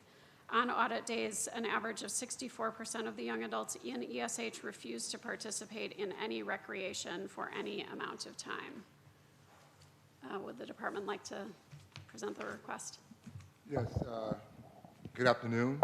So I'll be presenting on the request regarding enhanced supervision housing for young adults. Pursuant to Section 1-15F of the New York City Board of Corrections minimum standards, the New York City Department of Correction requests a 6-month limited variance renewal from the board's minimum standards 1 through 16C, 1A, which requires that young adult ages 18 to 21 be excluded from placement in enhanced supervision housing. The department requests this renewal to take effect on February 18, 2020, the date of which our current variance is set to expire. I'd just like to give some context as it relates to our young adults in enhanced supervision housing. Of course, in 2016, the New York City Department of Correction became the first correction department in the nation to eliminate the use of penal segregation for ages 18 through 21 years of age. The department was able to achieve this historic reform in part through the creation of an alternative behavior intervention, enhanced supervision housing. Young adult housing is an intervention unit used only when necessary, as data shows, for a very small subset of young adults who engages in persistently violent behavior or perpetrates acts of egregious violence while in the department's care. Through the operation of the young adult ESH levels 1 through 3, the department is able to create a safe and supportive environment where young people frequently engage in programming and educational services for the first time during their stay in custody. During the most recent school year, July 2019 through July 2020, there were 2 young adults that earned their high school equivalency diploma while housed in enhanced supervision housing. Through the close collaboration of program staff, counselors, offices, facility leadership, the Department of Education, and the Board of Correction, ESH involved a structured management approach that is informed by best practices and comprised of 3 levels with gradually increased provisions of services. In 2019, there were approximately 19 young adults in ESH on any given day, with 3 young adults in ESH level 1. For comparison, in 2017, there were approximately 33 young adults in ESH on any given day, with 11 young adults in level 1 ESH housing. Today, there's only 8 young adults in ESH, none of which are in level 1. There are 0 young adults in level 1 enhanced supervision housing. Throughout the department's operation for young adults, the department has ensured that ESH placements is utilized only as a last resort. When a young adult's behavior cannot be safely managed in programming intensive general population housing units, like True, a second chance, which has been previously mentioned by Acting Warden Caputo. The chief of the department personally reviews all young adults reviewed for placement into enhanced supervision housing, the only level where the desks are utilized in order to evaluate whether least restrictive housing is viable prior to placement. So just to be clear, the chief of the department is the authorizing authority of placing a person, a young adult, in level 1 enhanced supervision housing after they have been processed and reviewed. And again, it is used as a last resort. And I will put emphasis on today's date that there are 0 young adults in ESH level 1 housing. Young adults in all levels are able to participate in the multidisciplinary review, which occurs 15 days of placement at level 1 or 21 days after level 2. So the person is given the opportunity when they are reviewed for progression, they are allowed to be a part of that process in that review. As long as the young adult has not engaged in violence or aggressive behavior, and there is incredible intelligence that he plans to engage in additional violence in a less restrictive unit. The department wants all adults in ESH to progress as quickly as possible back to general population housing, which has been mentioned. While in ESH, young adults are encouraged to participate in programming, counseling, and educational services, specifically to to disrupt antisocial behavior and criminologic risks. And to give context on the purpose of the unit. The purpose of the unit is to ensure everyone's safety following egregious violent incidents by a person or persistent violence and harm, while equipping young adults with the tools they need to regulate their behavior. We want all young adults in the department's care to be successful in general population, housing settings, and most importantly, back into their communities.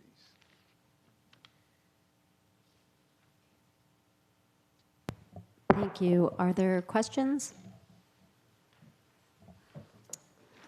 All right. Does a board member move to vote on the requested 6-month variance to allow the department to house young adults in enhanced supervision housing?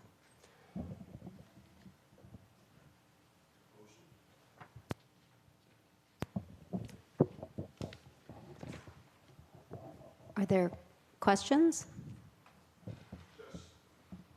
What's the difference, Chief? How did they go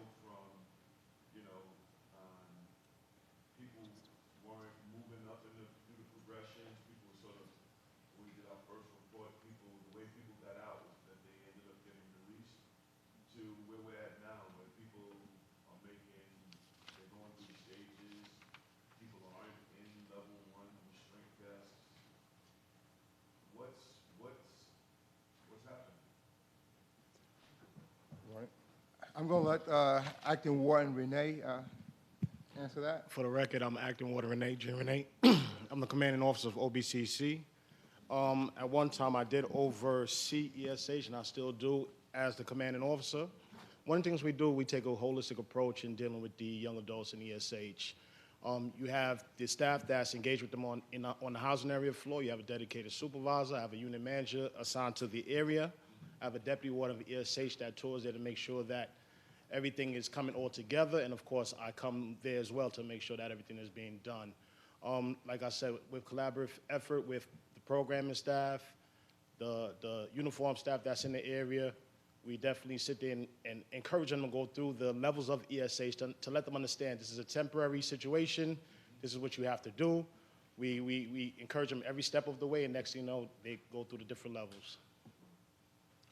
Can you expand a little bit on that? I mean, how is it that you help a young person achieve whatever conditions they said that you're talking about? I mean, how is it that you're helping them be less violent, less impulsive? How we do that? I mean, it seems to be happening. How is it that you're doing that? But just addressing the specific needs of the inmate. And of course, I'm gonna just allow Commissioner Torres to answer.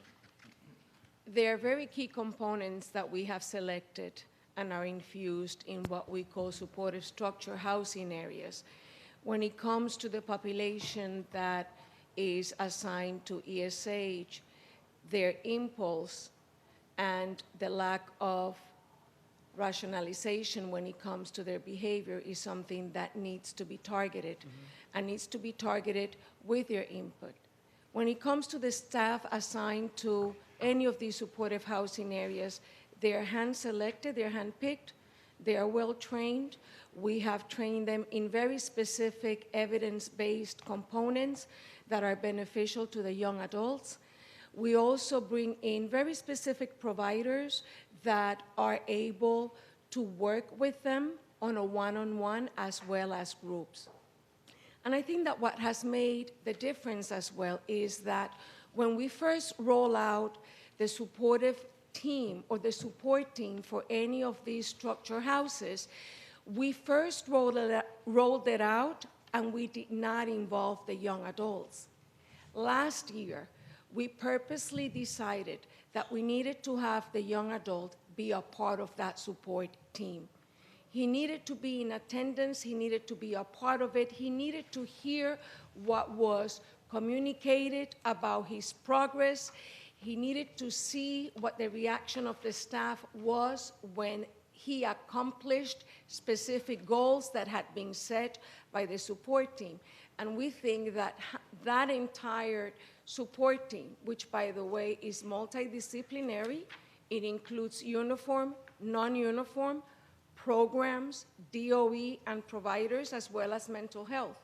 You know, having the kid be there and hear what the progress has been, as well as the new goals, is what has made a difference. Is that happening at EHS too?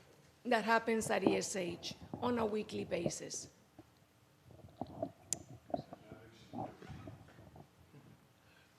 Dr. Cohn? Yeah.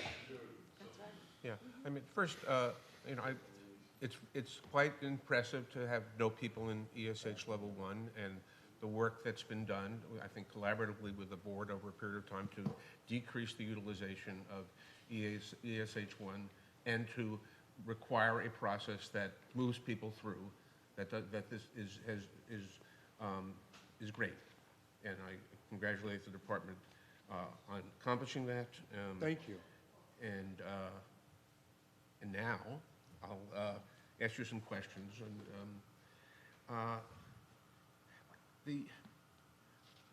You know, I'm not a fan of restraint desks, and probably you're not a fan of restraint desks either, but you think they're necessary. I hope that's the case. Why are I have a few questions. Why are people spending more time in restraint desks now? The length and it's about people. It's almost 4 weeks on average that people who are placed in ESH1 and restraint desks stay there. So they have an average of 5 hours a day out of cell only at this point. And I'll ask you that question too, you know, why they're not getting the 7 hours time out of that they're supposed to, they're only getting about 5. But why are they, they're spending a lot of time, and that's not decreasing, in restraints. Any idea why that's gone up? With regards to a person remaining in ESH housing longer, so each person that's in ESH housing, they get their 15-day review based on their participation and how they behave after being placed. So 15 days, when you look at it in reality, is not a very long time, especially when you're dealing with young adults. So there are occasions when we have to engage the individual more positively to convince them to engage and explain to them what we want their outcome and goals to be, which would confirm them remaining in ESH housing, past the 15 days after the first review. Well, I hear that. Most standards on using restraints on people require evaluations 15 minutes or 30 minutes or 2 hours. You wait 14 times 24 before you evaluate the change. I think that's inappropriate, and you think it's appropriate. We'll discuss that more. People aren't getting out to recreation. No one, in the last month, 30% of people, get to recreation from ESH. Why aren't they getting out of their? You say they're refusing, but why? What are you doing to make them not refuse? Of course, with every individual, it's a case-by-case situation. Again, like I said before, my staff and myself, we encourage each young adult to participate. Sometimes when they first come through, they understand why they're not in ESH. That's why we go through the orientation process, show them the reasons why they got here, show them what they have to do to sit there and go through the different levels. Of course, different other situations might not want them to engage. That's why it's important that us as the uniform staff, we work collaboratively with the program staff to sit there and see what exactly is the young adults' needs are, so that way we could get them to engage in the program activities that's offered to them. Do you think there's anything you could do to increase the number? I mean, I've always thought that the process that you have of strip searching people before they go to recreation and putting them in chains when they leave their I mean, recreation is right outside ESH1, right? It's right there. Yes, it is. Just a door. You're right there, but they have to get strip searched before and after, and they have to get put on leg, arm, and belly chains to be removed from their cell. Is there any way that you can make that process? I assume that has something to do with how much fun it is to go to recreation.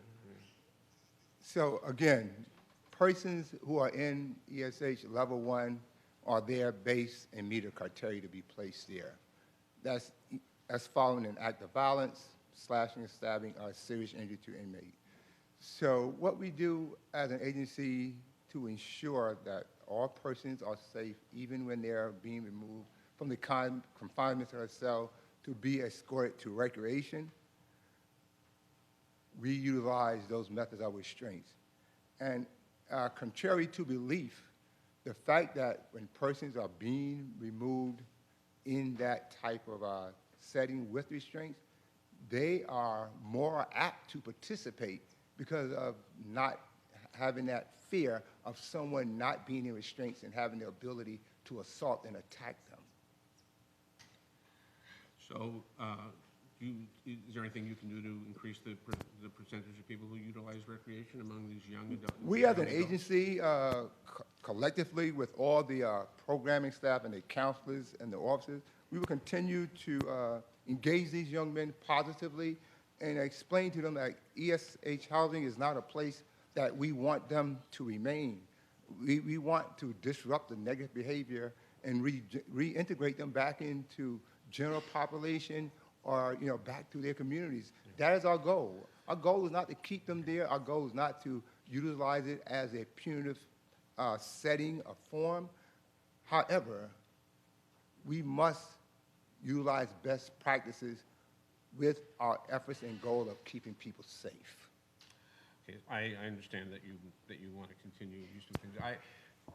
It's my understanding that the reasons someone can go into ESH versus secure are the same. You can't, whatever you do to get into ESH1, you can't do to get into secure? You're slashing or stabbing, you would never go to secure? It is, you want to answer? Okay, Chief. I'm sorry. I'm going to answer for me, because I'm the only authoritative figure that can place people in ESH level 1. And so I look at it holistically to be able to say, how can we manage this person? We only have 11 total people, young adults, in ESH, and 0 in ESH1. So even with the commingling, I'm the one who looks at all of the evidence, including video, to say where best we could possibly treat and deal with a person so that they're not in restraints. So that's under the contrary. So I'm looking at that. We don't have only 11 in ESH, and none of which are in ESH level 1. Right, I'm very glad about that. I think that suggests that maybe there's not a need for ESH1 rather than It is a tool. It's a tool, as well as commingling, as well as secure, because we are the only ones in the nation who has eliminated punitive segregation. So I think that we have shown that we've been responsible with our placements and with our evaluations. We've proven that. Chief, But- Chief, sorry, but there's plenty of places that actually serve folks up to age 24 that don't use room confinement. I'm sorry? There's actually many places in the nation that actually serve young people up to age 24 that are not using room confinement. We have gone out, and in most places, one, if they're not out programming, they're not out of their cells. So we're talking about the elimination of punitive segregation. And I'm not arguing that someone else may have something, but we're also comparing apples to oranges when you talk about direct supervision. But we have proven that it is a tool that's necessary and that we need it to be available if we have to at the last resort to utilize. I've shown that. So let's go back then, right? Because this is amazing, right? We have close to 500 young adults in the system, and we have 11 in ESH, right? Let's just put this all together, right? We have 11 in EHS. So eight. I'm sorry. 8 in ESH. We have 0 in level 1.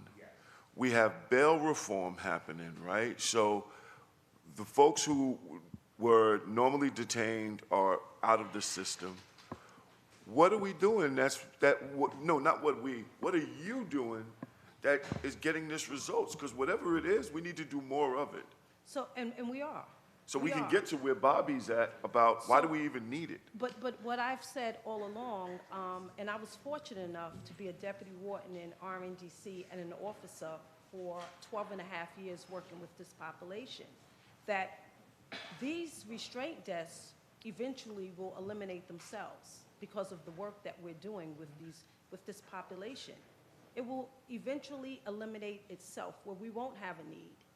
But at this time, that's not where we are.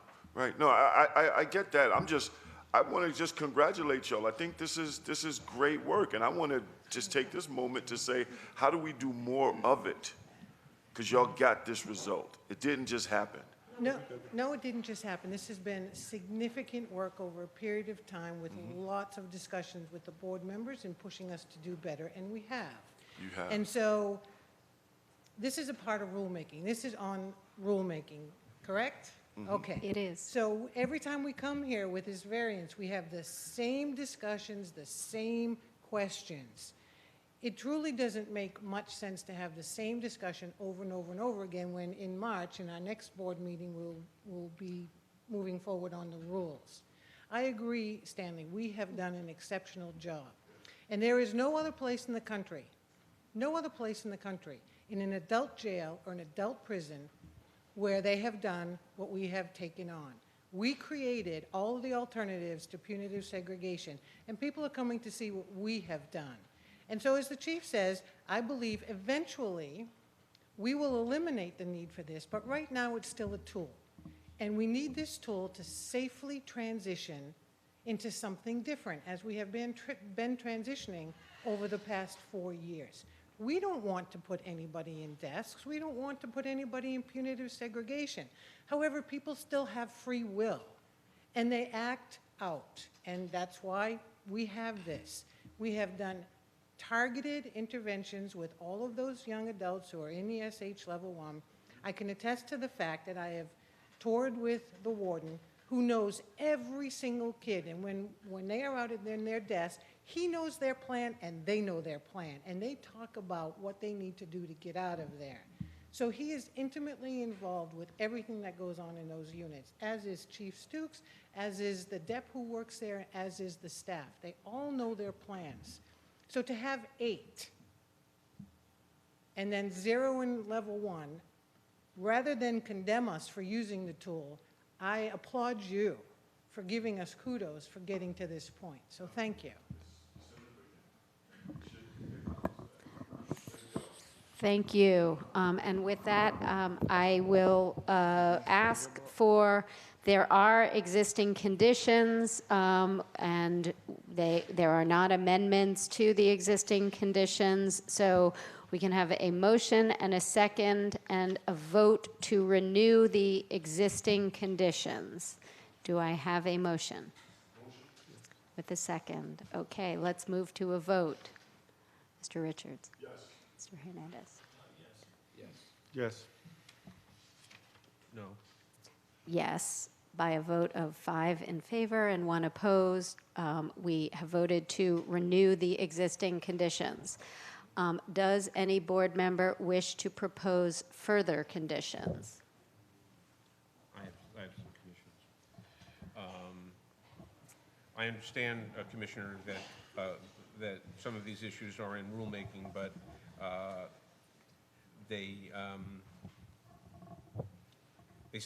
we still have to make a decision about what we are going to, what variances we're going to give you. And, we've been, as you pointed out, we've been in rulemaking for a long time on this project on many occasions. So I have presented this this amendment every time that we have discussed ESH. I think the use of restraints is unnecessary. We know that because of Secure. We know that you've never had to use Secure, use restraints in Secure, even though you could if you wanted to. You have the physical capacity in Secure to isolate people who you think should not be in contact with others. And the use of leg restraints, even though they become normalized by continuous use over years of time, are humiliating, degrading, and torturous. And this board should not have a, should not allow it.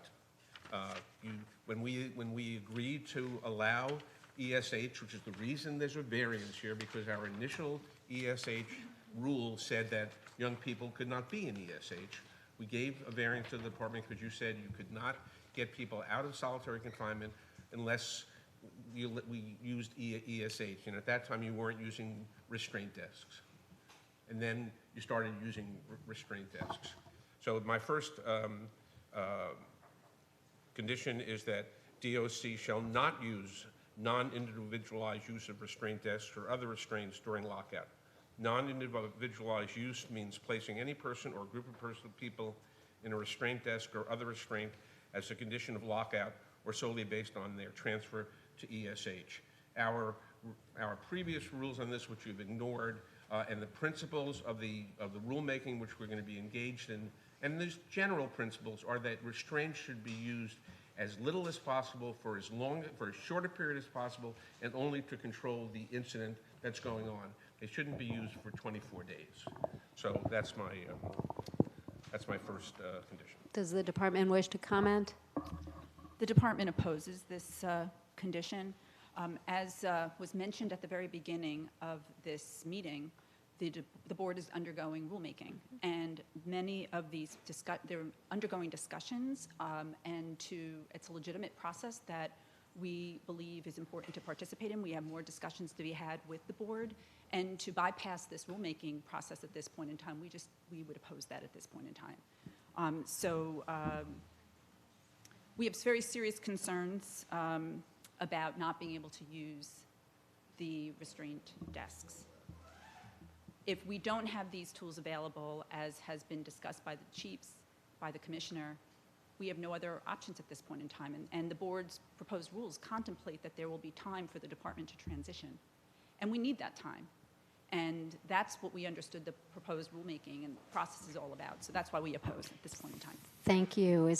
Are there any questions for the department or further comments from the board? Heidi, so, I mean, I think, let me see if I get your point. Your point is actually that there would be a process that would allow you transition to move out of these practices that I just heard from the commissioner. She will actually see them when they don't exist.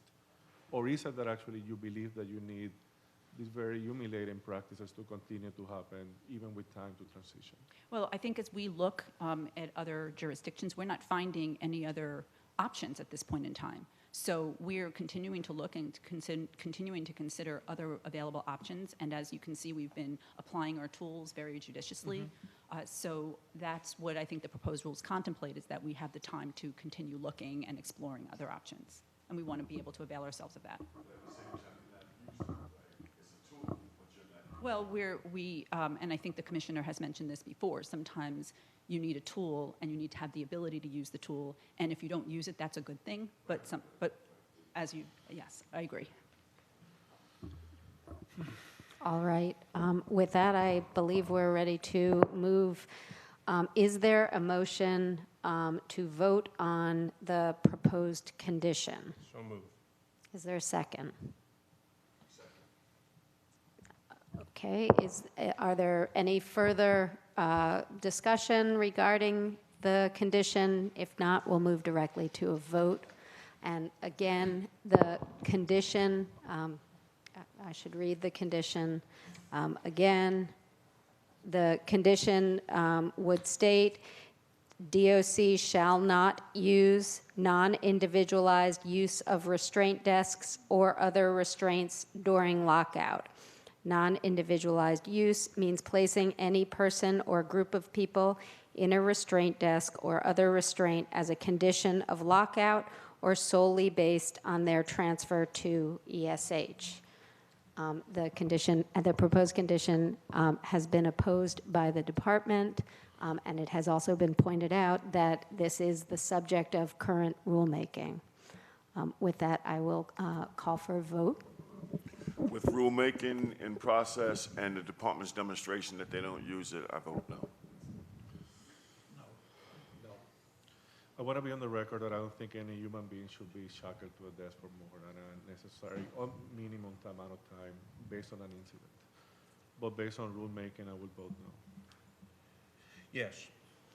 And I will vote no, and by a vote of 5 in favor and 1 opposed, no, excuse me, by a vote of 1 in favor and 5 opposed, the condition will not be added to the variance. Are there further proposed conditions? Yes. By May 12, 2020, DOC shall develop a public plan to increase young adults' recreation participation in ESH and submit such plan to the board. DOC shall publicly report monthly on the implementation of the plan and the number, rate, and time of young adult recreation participation. I appreciated the comments that I heard from Acting Warden and others about doing it. I hope it's possible to do better. If not, something else has to be thought about. I want to make clear that although some people don't agree with this, I believe this board understands recreation not as a privilege, but as a critical health issue. That you have to get out of your cell and do large muscle exercise, and for everyone needs to do that. I don't do it enough, but these are young people, and they really need to do that, and the department has to create a situation that supports that. And I believe that you want to do that. We're asking you to think a little bit harder about that over the next couple of months. and let us know. Does the department wish to comment? Yes. I think that we just go back to, again, is there a need for this condition at this point in time? As you've heard from everyone today, we spent a considerable amount of time talking about all the work that the department has done for programming and to try to facilitate people to come out for recreation, et cetera. One of our concerns is that especially for the public reporting on a monthly basis, is it a good use of our resources to take a person who could be doing other work for the department to publicly report? It is something that we're concerned about, and we believe that we don't need this variance condition. Thank you. Is there a motion to vote on the proposed condition? So moved. Is there a second? Okay. Can we hear the condition again, Bobby? Yeah, by May 12th, so that's 3 months from now. DOC shall develop a public plan to increase young adults' recreation participation in ESH and submit such plan to the board. DOC shall publicly report monthly on the implementation of the plan and the number, rate, and time of young adult recreation participation. Okay, thank you. Are there any further questions or comments on the proposed condition? I have a question to the department. Do you keep track of major muscle activity at EHS? Yes, that's You a do- part you of our data collection. You do it through logs or reports? Yes, it is taken by staff, and it is put in our FIS report, which tracks our data. So any person that participated, the number of persons that goes through those services, it is documented. Okay. Just out of curiosity, what do you think are some of the reasons that that people in custody would sort of not avail themselves of recreation? There could be a number of reasons. Some young persons prior to coming into custody didn't exercise, and they don't know, once they come into DOC custody, they really don't change their way of living. However, we as an agency have engaged these young men and tried to introduce them to a different setting once they're in our custody, where we are ultimately in charge of them. And encourage them, as several members have spoken this afternoon, that we encourage them to participate and socialize with other individuals whom they may not be familiar with.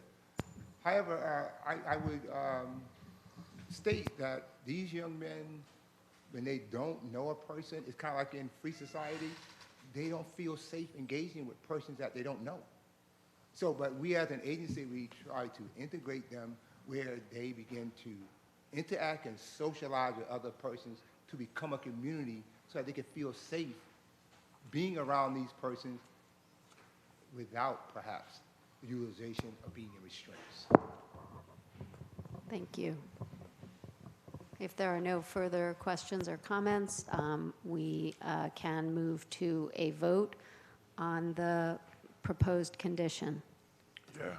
In light of the department doing these things, you're already engaging young people, trying to get them to go to recreation. You have a system for reporting. I vote yes. This is just about putting what you're doing on paper and having a plan and measuring it. So I vote yes. Mr. Hernandez? Yes. Yes. Yes. Yes. Yes, by unanimous vote of 6 in favor, the condition will be added to the variance. And now, final step, I think we are ready to vote on the variance with the pre-existing conditions and with the new approved condition. Is there a motion? So moved. Second. Second. Thank you. Mr. Richards? Yes. Yes. Yes. Yes. Yes.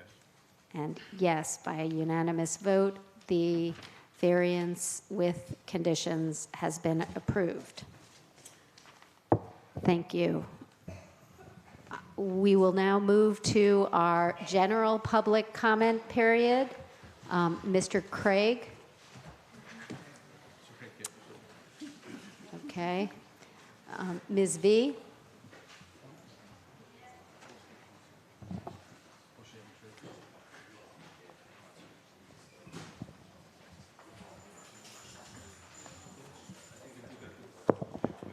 Good afternoon.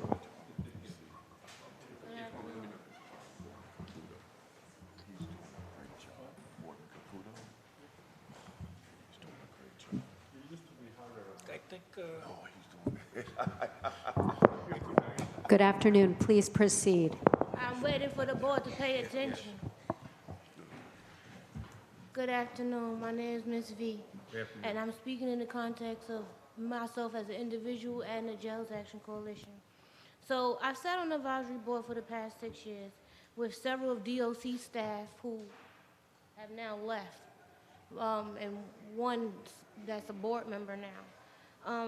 And I say that because I've been advocating around the DOC inhumane culture and practices for the past 9 years. And the Federal Monitor has, backed up a lot of the different things that I've brought to light before this board. I've worked with Commissioner Pont, even I believe her name was Shapiro back in the day, and nothing with Commissioner Brand yet. But everything that Commissioner Brand highlights and brings forth, like GMDC, the program, and all that stuff, is because I was one of the advocates that advocated at City Hall to expand the budget and things like that to make the jail safer, to make additional officers be in place so officers don't have to work 2 and 3 tours and be forced to come back in less than 8 hours. All things that result around safety, right?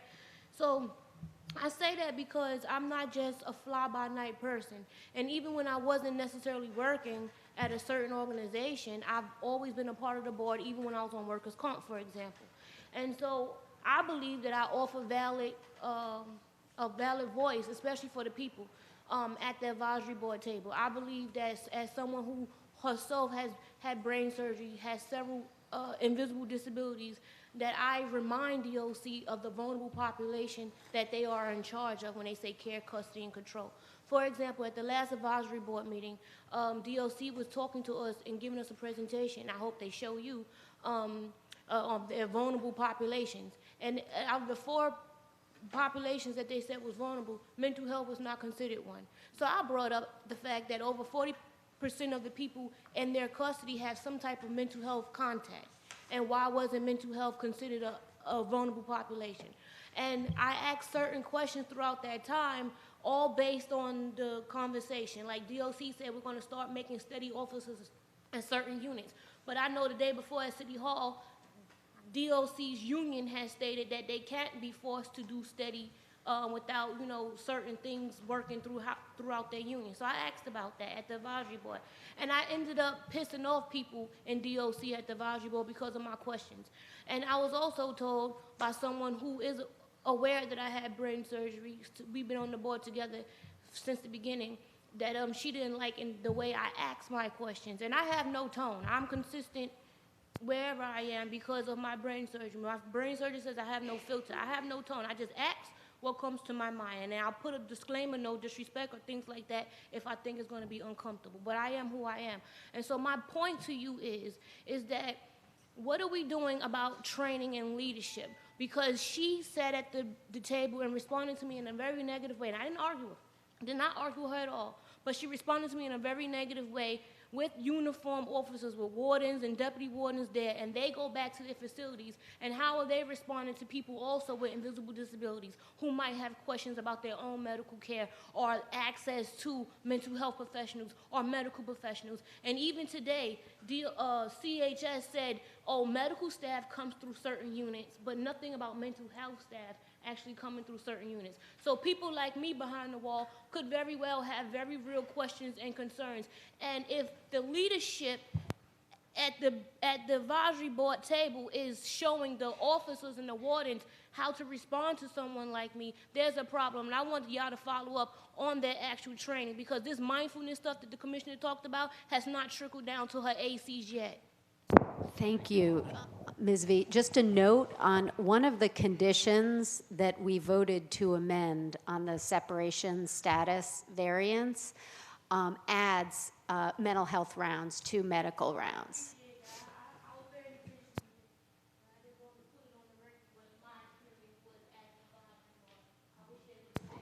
Thank you. Kelly Grace Price.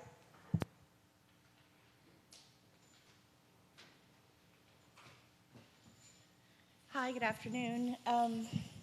So I'll, of course, turn in my written testimony.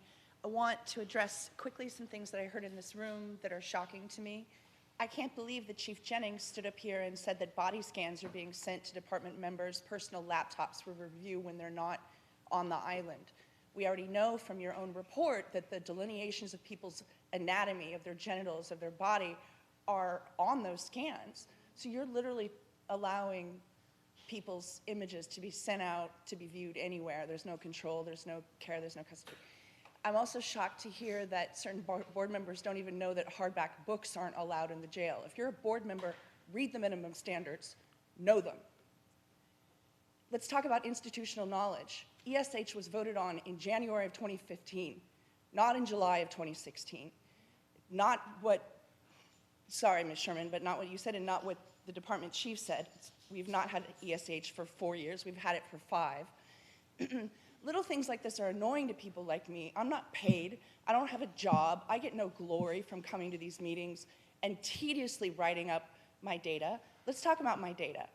Let's talk about the data that I turned in November of 2019 saying that commingling had not been adhered to properly. Instead of issuing a violation, you guys welcome a variance when a robust advocate like myself points out that your own data is incorrect and the data that the department has been handing you for years, which was a condition of ESH, well, no, none of you were even here for the ESH votes. I beg your pardon, Dr. Cohen, of course you were. But let's talk about the way that this board responds to the department. I heard the department chief get up and say, we're not allowing books in secure status. She's not allowed to say that to you. You set the rules, Mr. Richards. You set the rules, Mr. Hernandez. Sorry, your name tags are switched, by the way. And Mr. Hernandez, Mr. Franco, Ms. Sherman, you set the rules. Let's talk about the history of variance requests and what's been going on. All of these variance requests, from the shackling to the separation housing to the commingling, have come about because the department has been setting its own rules, and then when light is shed on their malfeasance and their practices that are not approved by this board, you go about variance making. So here's what I propose. This is a new board. Welcome, Ms. Egan. You're now in charge. You're the sheriff. This is what I propose that you tell the department about future variances and future independent rulemaking, let's call it. Their felicitous sort of behind-the-scenes rulemaking where they've cooked up shackling, they've cooked up separation status, and it's not until members of the board or the public identify these problems that variance requests are even entered into the record. Give the department an amnesty period. Tell them you have 6 months to tell us all the stuff that you've cooked up, because we know that there's more things that we don't know about aside from shackling and separation status and other horrors. Tell them you have 6 months to tell us about all these other renegade practices that you have employed in the shadow of darkness on the island. Because after 6 months, if we find other stuff, we're not just going to accept your variance requests. Oh, sorry, we needed another tool. Because what has happened here is that every time they cook up this renegade rulemaking and have their own practices and abide by their own codes because they need a new tool without coming to your approval, for your approval, is they're incentivized to keep acting that way. Please, the city charter was changed in 1975 and implemented in 1977 to give you independence. Please use it. Thank you. Dr. Cohn? Yeah, I just wanted, for the record, it's not related to you, Kelly. In the last vote, I voted in favor of the condition that I recommended, and by mistake, I voted yes for approving ESH. I don't support the establishment of ESH for young adults, so I'm officially changing my vote to no on that. Thank you. And the tally will be updated to reflect that change. There is no further public comment, and so the meeting will be adjourned. The board's next scheduled meeting is on March 10th at 9 a.m. Please note, the meeting will not be held in this auditorium. We will announce the location for the meeting. It will be posted on our website shortly. So please look out for that. And again, the meeting will not be in this auditorium on March 10th. Thank you. It won't be or it will be? It's what? March 10th, we're meeting here, right? I didn't hear what you just said. You said we're meeting someplace else?